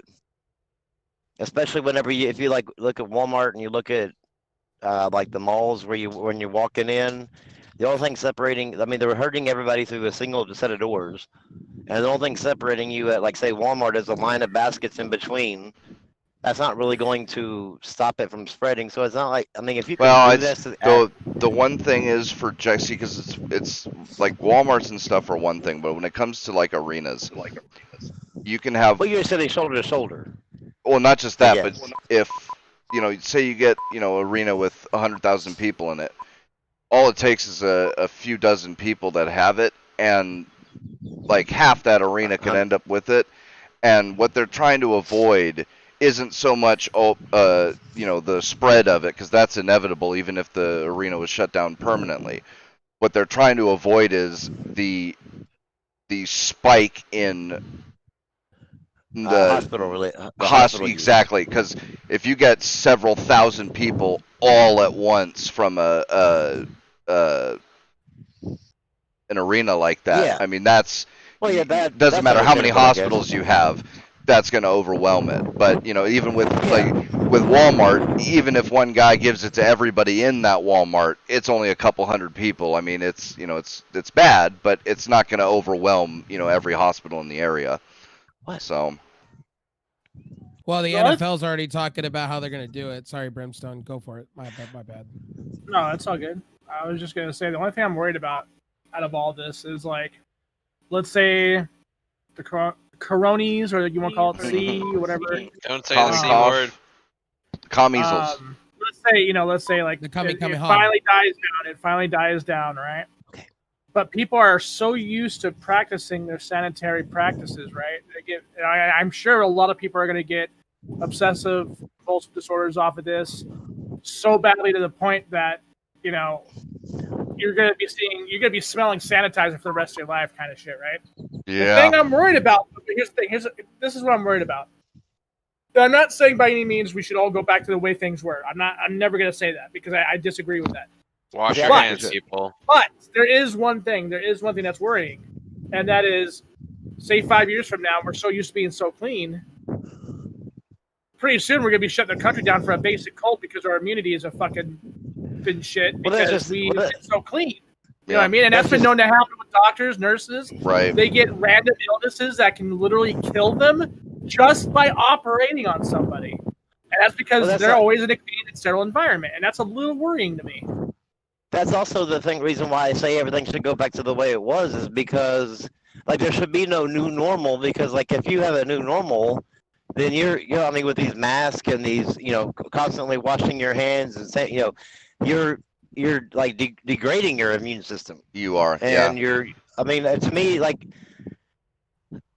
we've actually made this pandemic worse than what it would have been. Like if we would have just dealt with the deaths in the very beginning, it would have been perfectly fine. Or very minor, like shut down arenas, shut down, theme parks, shit like that. But now, everybody yeah. So that's kind of worrisome now. And clean myself. Well, I'm not saying that you shouldn't wash your hands, but don't. A lot of people are doing is like back in the old when I was a kid, it was bleach in a bottle, with water, spray bottle. That's kind of what everybody's been doing lately too, bleaching everything down. So you smell like there's problems with that though. Like here's the thing, like there's no such thing as allergies or other immunologic what is it? But also not Alzheimer's. Jesus Christ. Alzheimer's is real? What do you mean? Man, it sucks getting old. When your joints start going bad. Arthritis, yeah. What are those kind of diseases called? They're autoimmune. Thank you. Yeah, autoimmune diseases. That's what I have. There's no such thing as autoimmune conditions in third world countries. And it's because there's not as much hygiene as there is here. Like one of the big problems with always being in houses that have filtered air and always drinking filtered water and never, playing around and eating dirt and shit like that is that your immune system can get oversensitive because it's not taught when you're a child what is necessary to go after and what isn't. So it starts going after everything. And now you're having a whole country like that. Or something like that.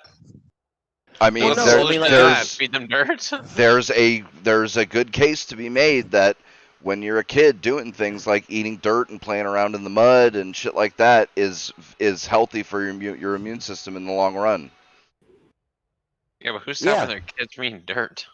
Well, no, who are these kids eating dirt anyways? Well, every kid eats the dirt if the parent steps in. Or drink straight from the hose. Like parents get freaked out about shit like that now. About just drinking regular water. Yeah. So it's crazy, man. I don't know. I just think that I was having some argument with some person on. There's like an app called Neighborhood, to where you get to get connected with people close to you. God, I would never want to have that app. I hate my neighborhood. Well, no, I mean, I don't. It's not like I know anybody that's on there, but I mean, because I don't ever look at people's pictures. But I made a post saying I was tired of this shit because it makes no sense as to why Walmart's craft department can be loaded, but Hobby Lobby can't be open. Right. And Walmart's electronics department can be overloaded, but GameStop can't have the 5 people that it normally has in there. Right. I love that joke. I think that's being a little generous there, Rambo. I think it's more like 2 or 3, really but yeah, it really is. But I mean, but it doesn't make any sense. And this person was like, "Well, if you want a job, go get one. All these essential, places are hiring, and I'm essential, so I'm working." And I'm like, Well, first of all, who says I'm not working? Because I never made mention if I was working or not. And the point is, even if I wasn't even if I was or wasn't, I'm still advocating for the right of others to be able to work. There's absolutely no reason why they can't. And the government can't explain to us like what is and isn't essential. Yeah. Like, because what's why? essential to you? Wait a minute. You just said, hold on. Let me hear this. Let me hear this straight. Did you just say that there is no reason for someone not to work right now?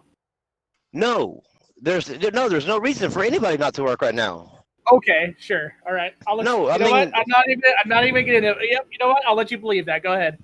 I just personally, I mean, you're gonna catch it no matter what. Like, yeah, and guess you what? probably have already had it. Yeah, I know. I probably have already had it, but that doesn't mean I can't get it again. Well, we don't know that yet. We don't know if you can or not. But the same thing is like the flu. If you have an immunocompromised system, right, the flu can kill you. Right. If you could, that I think I could sum up his position a little better. If you could work through the flu season, then you could work through this.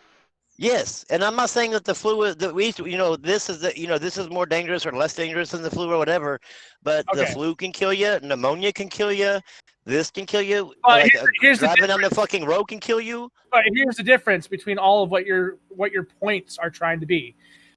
The fucking flu doesn't damage your lungs. A cold virus does not damage your lungs to a point where you're getting blood clots and you have a stroke or a heart attack in your early 20s. Or you go brain dead. Wait a minute. I have an immunocompromised system. I have MS. I have an autoimmune disease. I understand. Yeah, I understand. And I've actually, when this whole thing first started, I went to the hospital because I couldn't breathe. I couldn't walk up and down my stairs. My chest was killing me, my cough. They went there and they did a flu test. They said they didn't have, they reserved those type of special tests for anybody that was actually hospitalized. So I didn't meet that criteria. So I didn't get hospitalized or didn't get tested for that. But I ended up coming back with my right lung completely filled up. They said I had pneumonia, but I just had a 10-year pneumonia shot the year before. But the thing is, even with that, I'm still like advocating. I just went to the Galveston beaches with all my family. Like I don't care, because if I'm gonna die, I'm gonna die. I don't care. That's you. The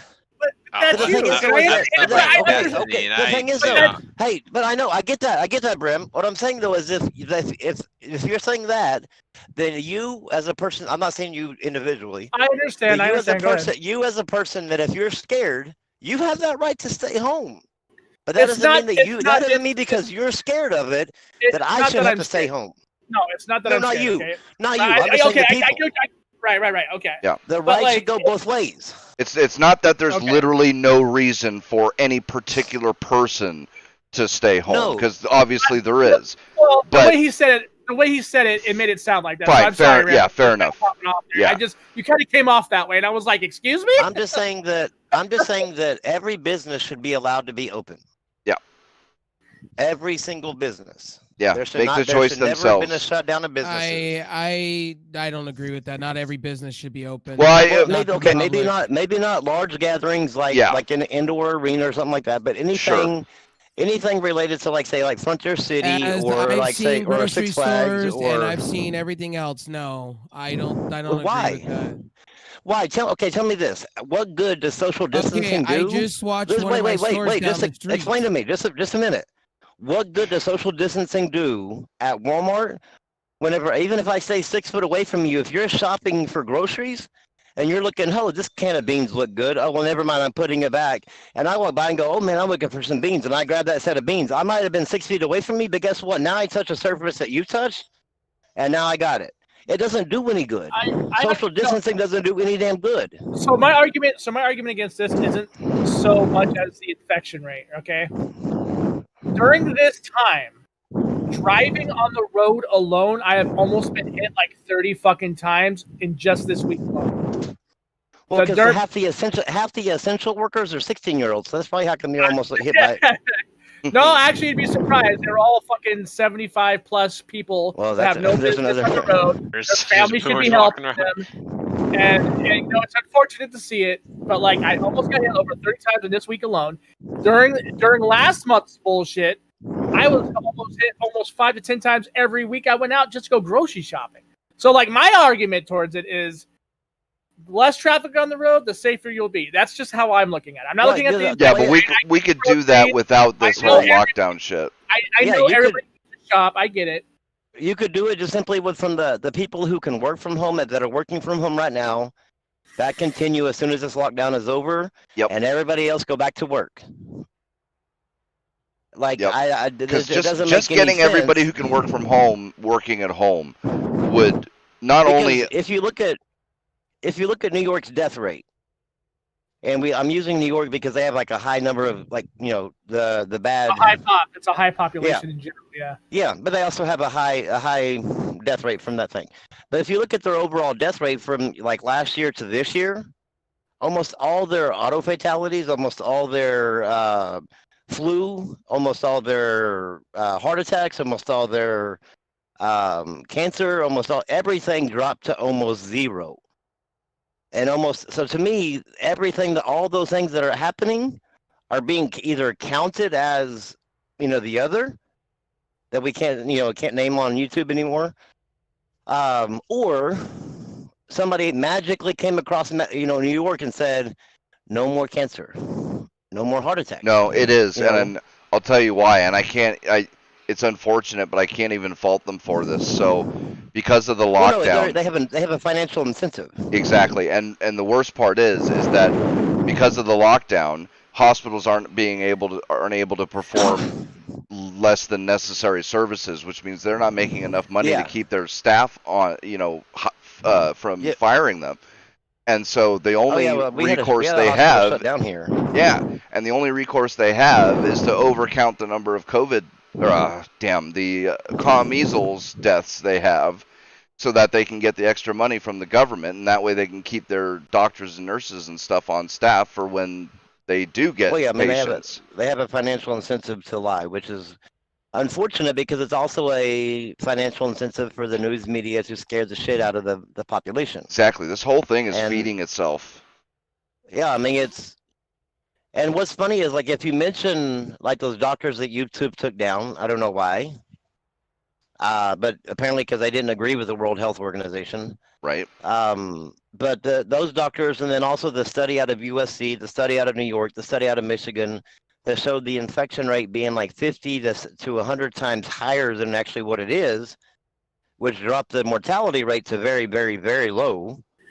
If you look at that, there's no reason why we should be in this nationwide, scare. But if they start allowing that to come out, then these governments that are overreaching, or the media that's getting a bunch of generating a bunch of views from this thing going on. Yep, they'll lose their outrage.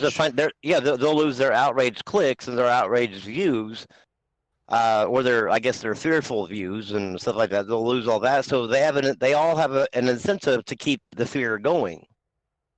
And to me, the way I look at it is, like, because I have a chance of dying from the flu because of my immune system. I have a chance of dying from pneumonia, from really, pretty much anything. So the way I look at it is, if I'm going to get it, I don't wear a mask. I don't do anything. I just live like my life like I do normally. Like, I would go in there and I'm not worried about, any extra hygiene that I never did before. Like, to me, it's just that I don't know. I just don't think it's as bad as what. Oh, I'm with you. It's made out to be. It's silly to worry about this kind of stuff, especially since there's so many other things that, it's. Well, yeah, the impending war with China now. Sure. Oh my God. Yeah, it's beginning to look a whole lot scarier now. That's almost inevitable at this point. Fucking nuke all of the assholes in their presidency. Like, I don't want to kill any of the innocent people. Just let's focus on the assholes. Like, let's just focus on those guys if we can. Well, if you look at, you mean with China? Yeah. The only problem with that, the fucking eyes, yeah, dude. but the only problem with that, they say don't demonize like the Chinese people or whatever, but the Chinese people have been so brainwashed by their government that there's very few actually free thinkers there. Yeah. I mean, Yeah, but you have like people. you also have to believe, Rambo. I mean, not believe. You also have to look at it this way. They're at, like what we think about them right now is They think exactly about what us, they yeah. think about us. You know what I mean? So Well, yeah, but I mean, you would have to. I mean, they're like just like us. In order for us to go, like, say, for them to invade us and make us like China, they would have to basically brainwash us or reprogram us to believe in a communist regime. But we would have to like completely reprogram them to be free thinkers. I don't And know. so, I mean, it would, I don't see. I can understand North Koreans believing that we're evil and all that, but I don't buy it with China. There's too well, much. you have Chinese. I mean, there is, but you have Chinese people that are coming on talking about. I mean, when they did the documentary on the social credit system, they're like, I think it's a great idea that our government, follows us around and make sure that we're living right and living, Yeah, but how much good of that for the is them government. just saying that because they know if they don't, they'll get punished? Well, true. I mean, I guess you'd have to just take it, yeah, take it as you go to find out. and there are a lot of Chinese that are born in America, but they go back to China because their families are over there. Or there's a lot So- of, there's a lot of Chinese that visit the U.S. Like, that's the thing. There's too much people transfer between China and the rest of the world. Yeah, Or- I can agree with you there that it might just be them saying that out of fear. Yeah, because like I said, it's I'd not like even- North I'd Korea even where put they're that in literally there. locked yeah, down. North Korea, yeah, they're Hey, locked down in there. I got a question for you guys. So since we're on this, have either one of you guys kept up with Epoch News? Actually looked into it, like No. because I've they've been seen advertising the everywhere. commercials. Yeah, so if you go check them out, like that's some scary shit, dude. Like, I'm not Yeah, sure. it is. I'm not sure if they're like, 30% truth, 70% hyperbole, From- or if it's the other way now- around. You know what I mean? Now, okay, you know who Tim Cook or Tim Pool is, right? Yeah. Okay, he actually uses a third party software site called Media or NewsGuard that judges the news situation or whatever he's reading based on their truthfulness, and they're willing to admit when they're wrong or admit correct, do corrections and stuff like that. And Epoch Times gets 100% rating. Do they really? Yes, so that's what's scary. Because That's some of the what's scary. stories I've listened to these guys on, I'm like, oh my god! Like the Well, yeah, dude even I mean, goes. well, He does a deep they- dive on the human body part black market. That's In massive China, over yeah. there. Hmm. And it's ran by their government. Like that's Yep. the worst part. Like they say it's illegal, but like all of their government officials are in on it with a cut of a percentage for the profits. Like it is insane, dude. Oh yeah, nothing goes on in China that the government's not a part of.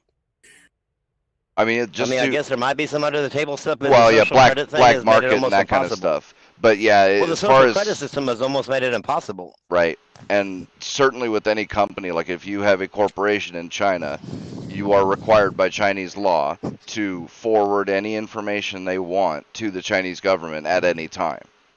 Yeah, Well, yeah, they just have to ask.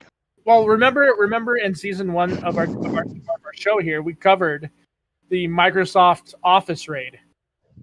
Yeah, that was like not even a full year. Remember that? Like they opened up their offices over there for the first time. They got like the entire presidential seal of approval. I mean, it was like a big deal over there. And then like when not the, yeah, even when too the much- like when and not even it too was like much right when the past- Xbox One launched there, right?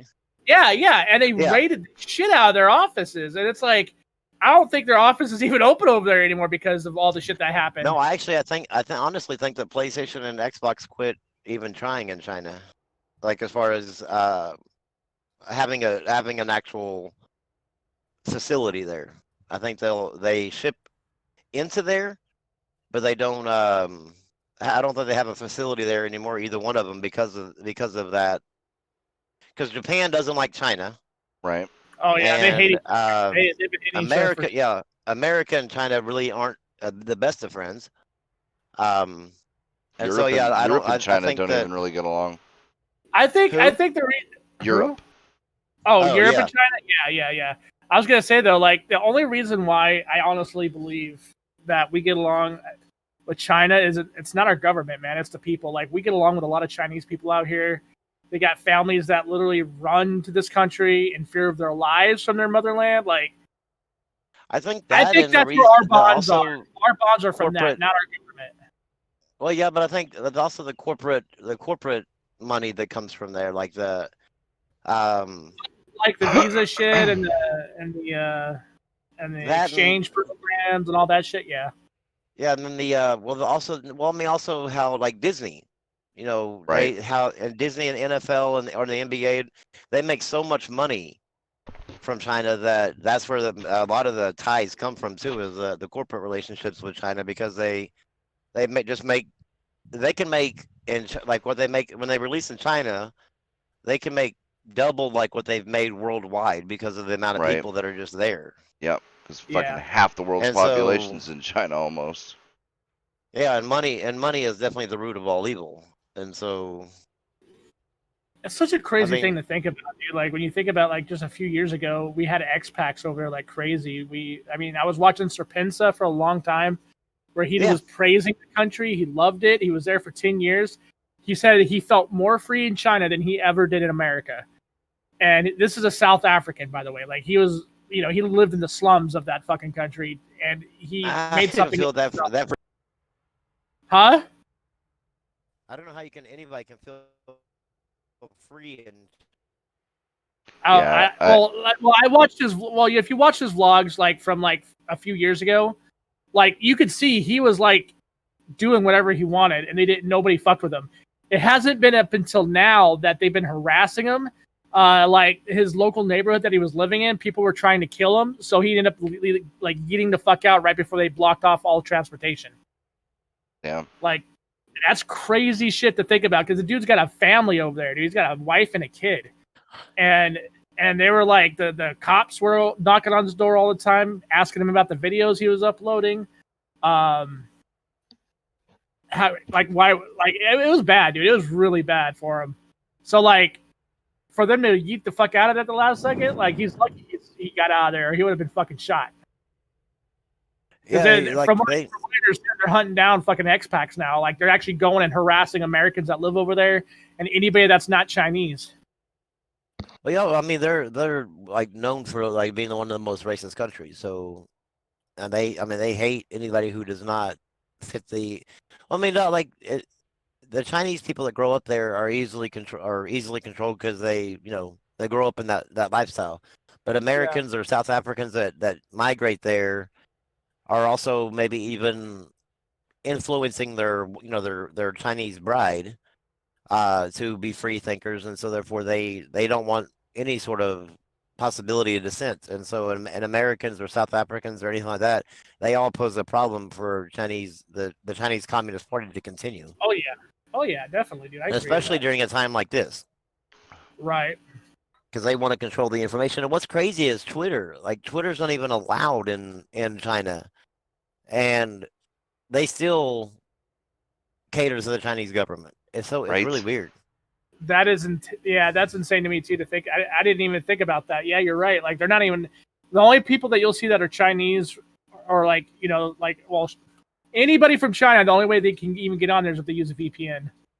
Yeah. So and the one, like they'll leave, like they were taking down people's posts that were saying that, this thing came from the Chinese, it was called the Wuhan virus or the Chinese virus. They were taking people's posts down, but they were leaving up the Chinese Communist Party, like their official Twitter account, because I guess they're allowed to have Twitter.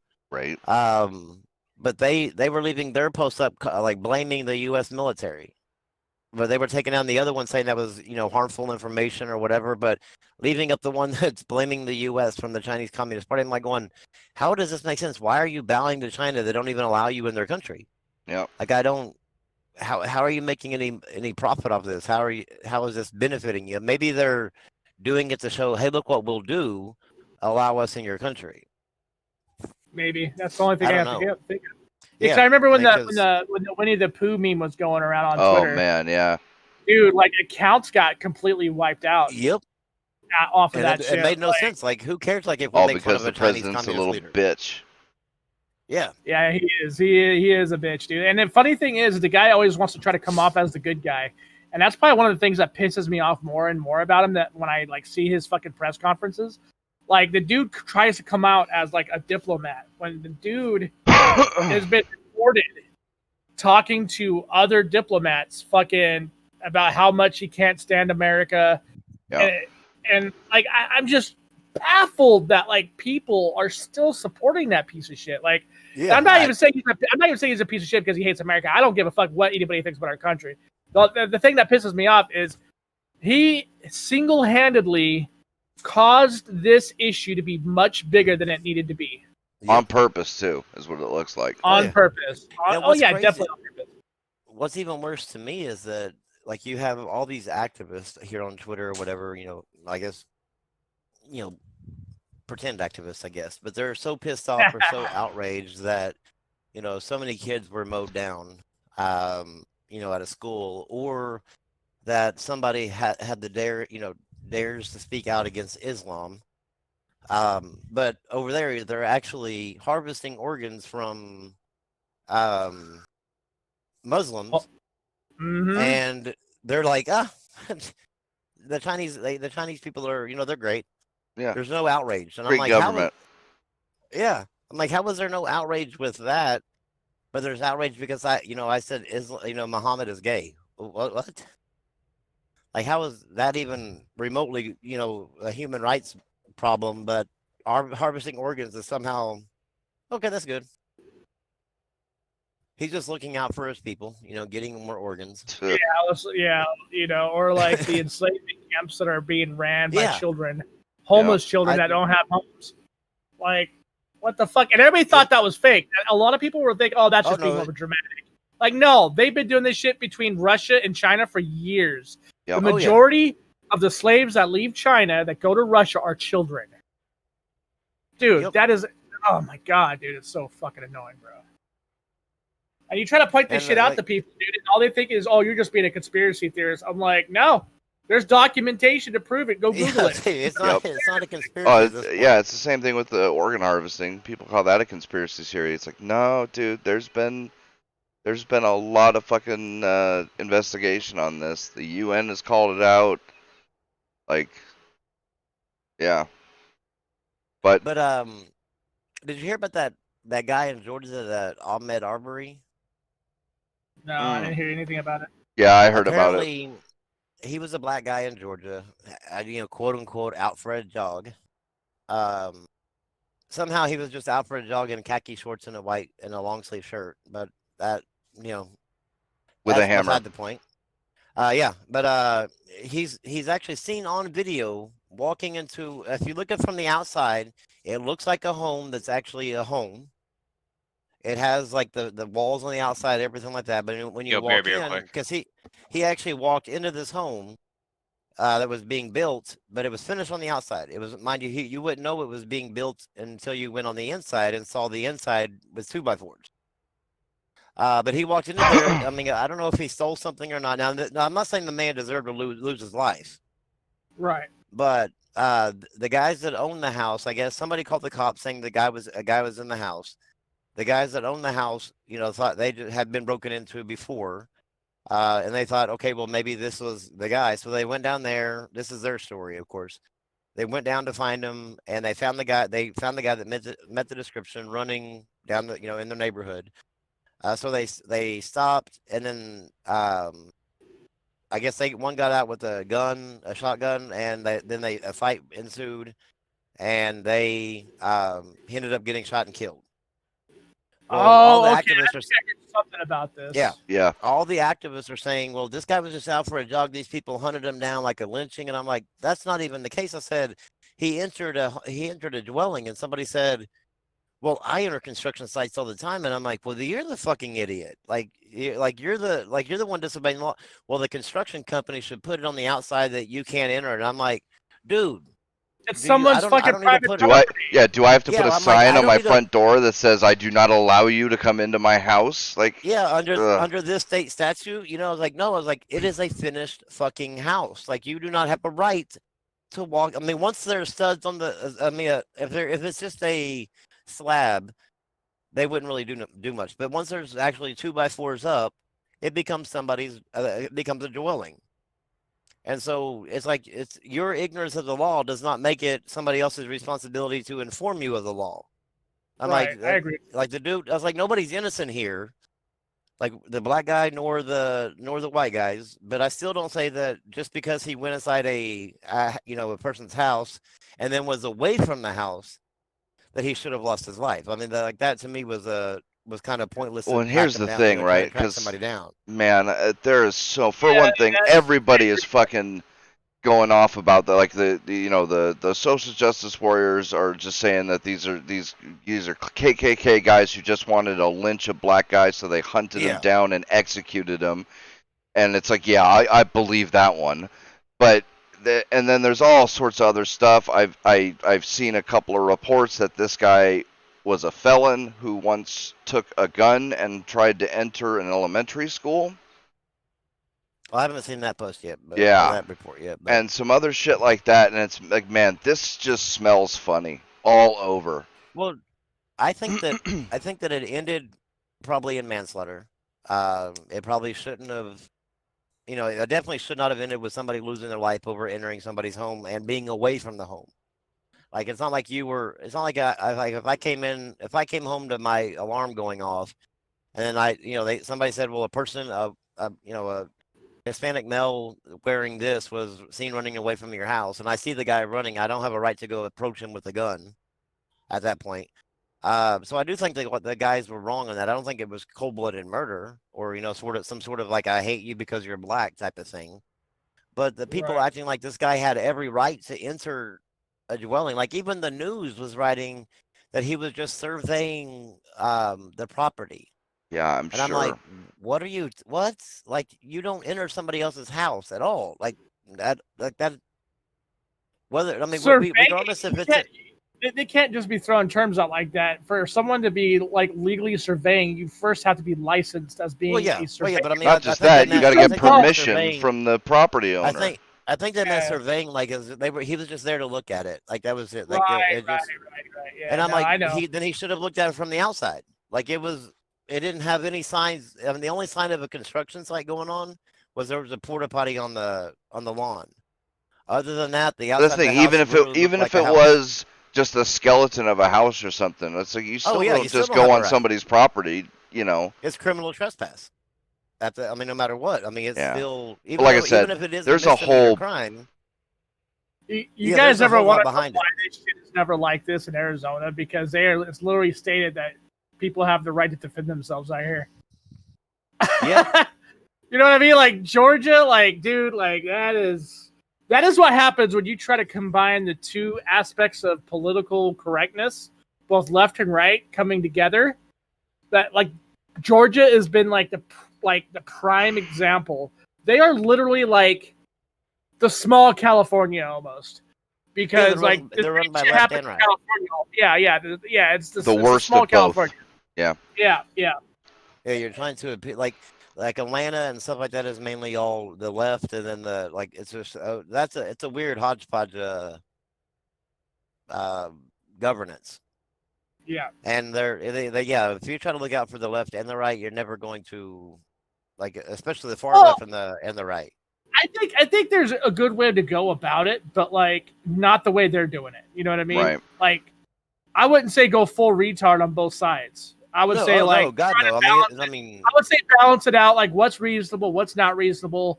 What can be considered or misconstrued as one thing when it's really not. Let's try to change the wording or maybe even change the law on that.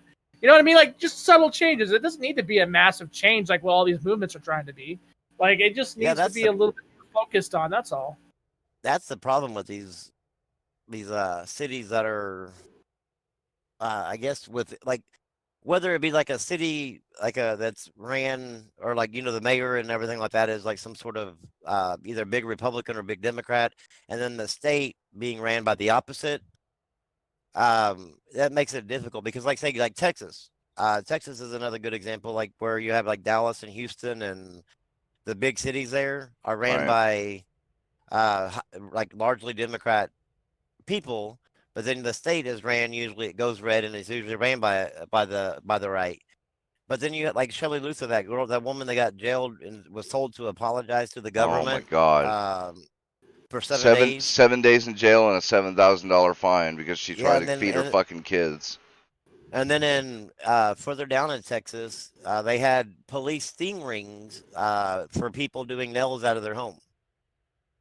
Yep. What the And- fuck? Yeah, Right. so I mean, like it's these Democrat cities that are in there that are cracking down on these people, and it's like you. And what I kind of feel bad for the judge because I guarantee the judge was just trying to interpret what the city's Right. mayor wanted them to do, but he's getting the blunt end of it. Dude, that judge is And- probably like, why the fuck did I have to clock in today? Yeah, yeah, no kidding. Why did this damn case it. have to hit my fucking docket, man? I mean, can you Out of all imagine the damn being the judges. judge in that situation and being like, so let me get this straight. You were doing nails out of your house. Okay. I'd be like, okay, Yeah, right. Yeah, you know what? That's what I would do. Honestly, I'd be Get out like, of my courtroom. Case dismissed. Like Get it- the fuck out of here. I'd be like, get the fuck out of here. Take that money, feed your family, take care, be careful. Yeah. And then I'd look at the fucking whoever made that fucking rule, and I'd be like, yo, you need to step in my office, son. Come here. We Right. need to talk. Well, the one thing that's happening that I don't like to see happening is that the people that usually support the police are the ones that they're actually turning them against them too. Because I was a big police supporter, but seeing police go to like do these things on houses and go and arrest this woman for doing hair, like that just shows that if the government ever got in control and said go take their guns away, they go I'm They just would. following orders. Yep. Bro, like, can you imagine, dude, getting pulled over and some poor chick, she is a salon person, but she's got like one vial of like fingernail polish. Yeah. She's all, excuse me, man, but we need to take you down. This is in contempt. Like wait, Yeah. what? Illegal contraband. Or being going to jail. What you in for? I'm doing nails in my garage, man. I cut somebody's hair. Cut somebody's hair, dude. I'm in a hard time, man. Like, yo, bro, now that I'm What at the it, if fuck? you got a ship, I can give you an awesome looking staircase right now if you want, bro. Oh, Like, bro, I'm that's just- dude. That's a thing right now in California where because of this Corona shit and then the recent decriminalization, or whatever you want to call it, of knowingly giving somebody HIV, it is Oh, yeah. you will get more jail time and a bigger fine for not social distancing than you will fucking knowingly giving somebody HIV. It's insane. That's how crazy California is. Well, how crazy Dallas is they let over 100 felons go Yep. because Dallas, the city of Dallas let over 100 felons go, dangerous felons, over the overcrowding population and worried about this this thing spreading. But then they go in and put a woman that was just doing hair in jail. Which shows you that this is not about Safety. Yeah, this is not about Yeah. safety. No, it's this about is control. Yeah, about because control California is doing the and- same thing where they've released a shitload of prisoners. But yeah, if you get caught doing the same shit or not social distancing, they'll throw your ass in jail. And it's like, okay, yeah, Yep. this doesn't make any fucking sense. And not to mention, like what in Washington D.C. or wherever Roger Stone's going to eventually go to prison in, they have released a bunch of felons, but they're still not saying that he can forgo prison time because of this problem, even though he fits the demographic that would be at most risk. Yep. The older And age. it's nothing close to a violent crime. Yes. And you look at like say Governor Cuomo, and I think there was actually even one in California, Governor Newsom. They both forced their nursing homes to allow COVID positive patients, or excuse me, sorry, Kung flu. virus. Yeah, Kung flu virus patients into their nursing home. Like they forced them to admit them back into the nursing home, and then they said they were going to investigate and crack down on these nursing homes if they had a huge spread there. And I'm Right. Like, Which, of You course, they dumbass. did. Yeah. yeah. Like, what do you think is going to happen? I'm back. They're all breathing the same air. Breathing's fine. Yeah. But It's just crack. I mean, this thing is crazy. it's nuts, man. But bringing it back to China for Yeah, the yeah. last thing on my little list there. So China recently, I think it was it was the 10th, I think. I'm gonna run to the restroom. Yeah, 7 a.m. on May 10th. So 7 a.m. this morning, temporarily suspended the PlayStation Network store due to security issues. The official reason given is to carry out security updates, but they have not made it clear what that means, and they don't have a time or date given for when services will resume. So, yeah, I believe it's for security updates, meaning they want to put a back door. Get intel. Yeah. But so that was just an interesting little tidbit there. But I have a China account, but I haven't. I don't have any of my details on there. Right. Because you have to like pay in order to get a China account or a mainland China account or a Korean account. You have to pay like $10 to a site, and then the site's actually in I guess in that country. Right. And then they put in all the fake details and then send you back the email and password, and then you. But the thing is that you can go back and change the email and password because that part's in English in the on the PlayStation site, so where you can change everything back. But as far the only thing I use it for is just to buy, stacks of games. But that would not feel good if you actually had your own personal details on it, because that means probably trying to get a backdoor into it. Probably. But it is what it is. That China. Right? I need to start saying it like Trump does. China. Yeah. Want to hear something funny real quick? Someone uploaded something on Pornhub called Last of Us 2 gameplay leak, and it was removed by Sony. And it wasn't Last of Us 2 gameplay. Oh, man. Keeping an eye on Pornhub. Jesus, Sony. That's quite ironic coming from the company that wants to censor all their fucking games. I don't know. I think it was funny. Something funny. But, alright. We've been going for almost 3 hours, so... Does anybody have any last words on anything? Last of Us 2 is going to suck. Yeah, I believe it. It's going to be the game of the century, man. I can't wait for the game to come out. Everyone talks about, this game is true art, and they start reading from a script like this game is true art. Like they're trying to like resurrect Roger Ebert just to tell them to make my own decision. Whenever I play it, I will definitely let you know my true feelings about it, and you know how I feel about this whole. Oh yeah, you will. So I will definitely let you know, because it'll piss me the fuck off if they ruin one of my favorite series. Well, all right. I'm enjoying life. There you go. That's something. Thanks everybody for watching. It's been a good stream. Had some fun. We'll see y'all next week. I don't know if and when Bren will be doing Night Owl, but I'm sure one of these days this week he'll throw something together. But otherwise, we'll see y'all next week. Peace out.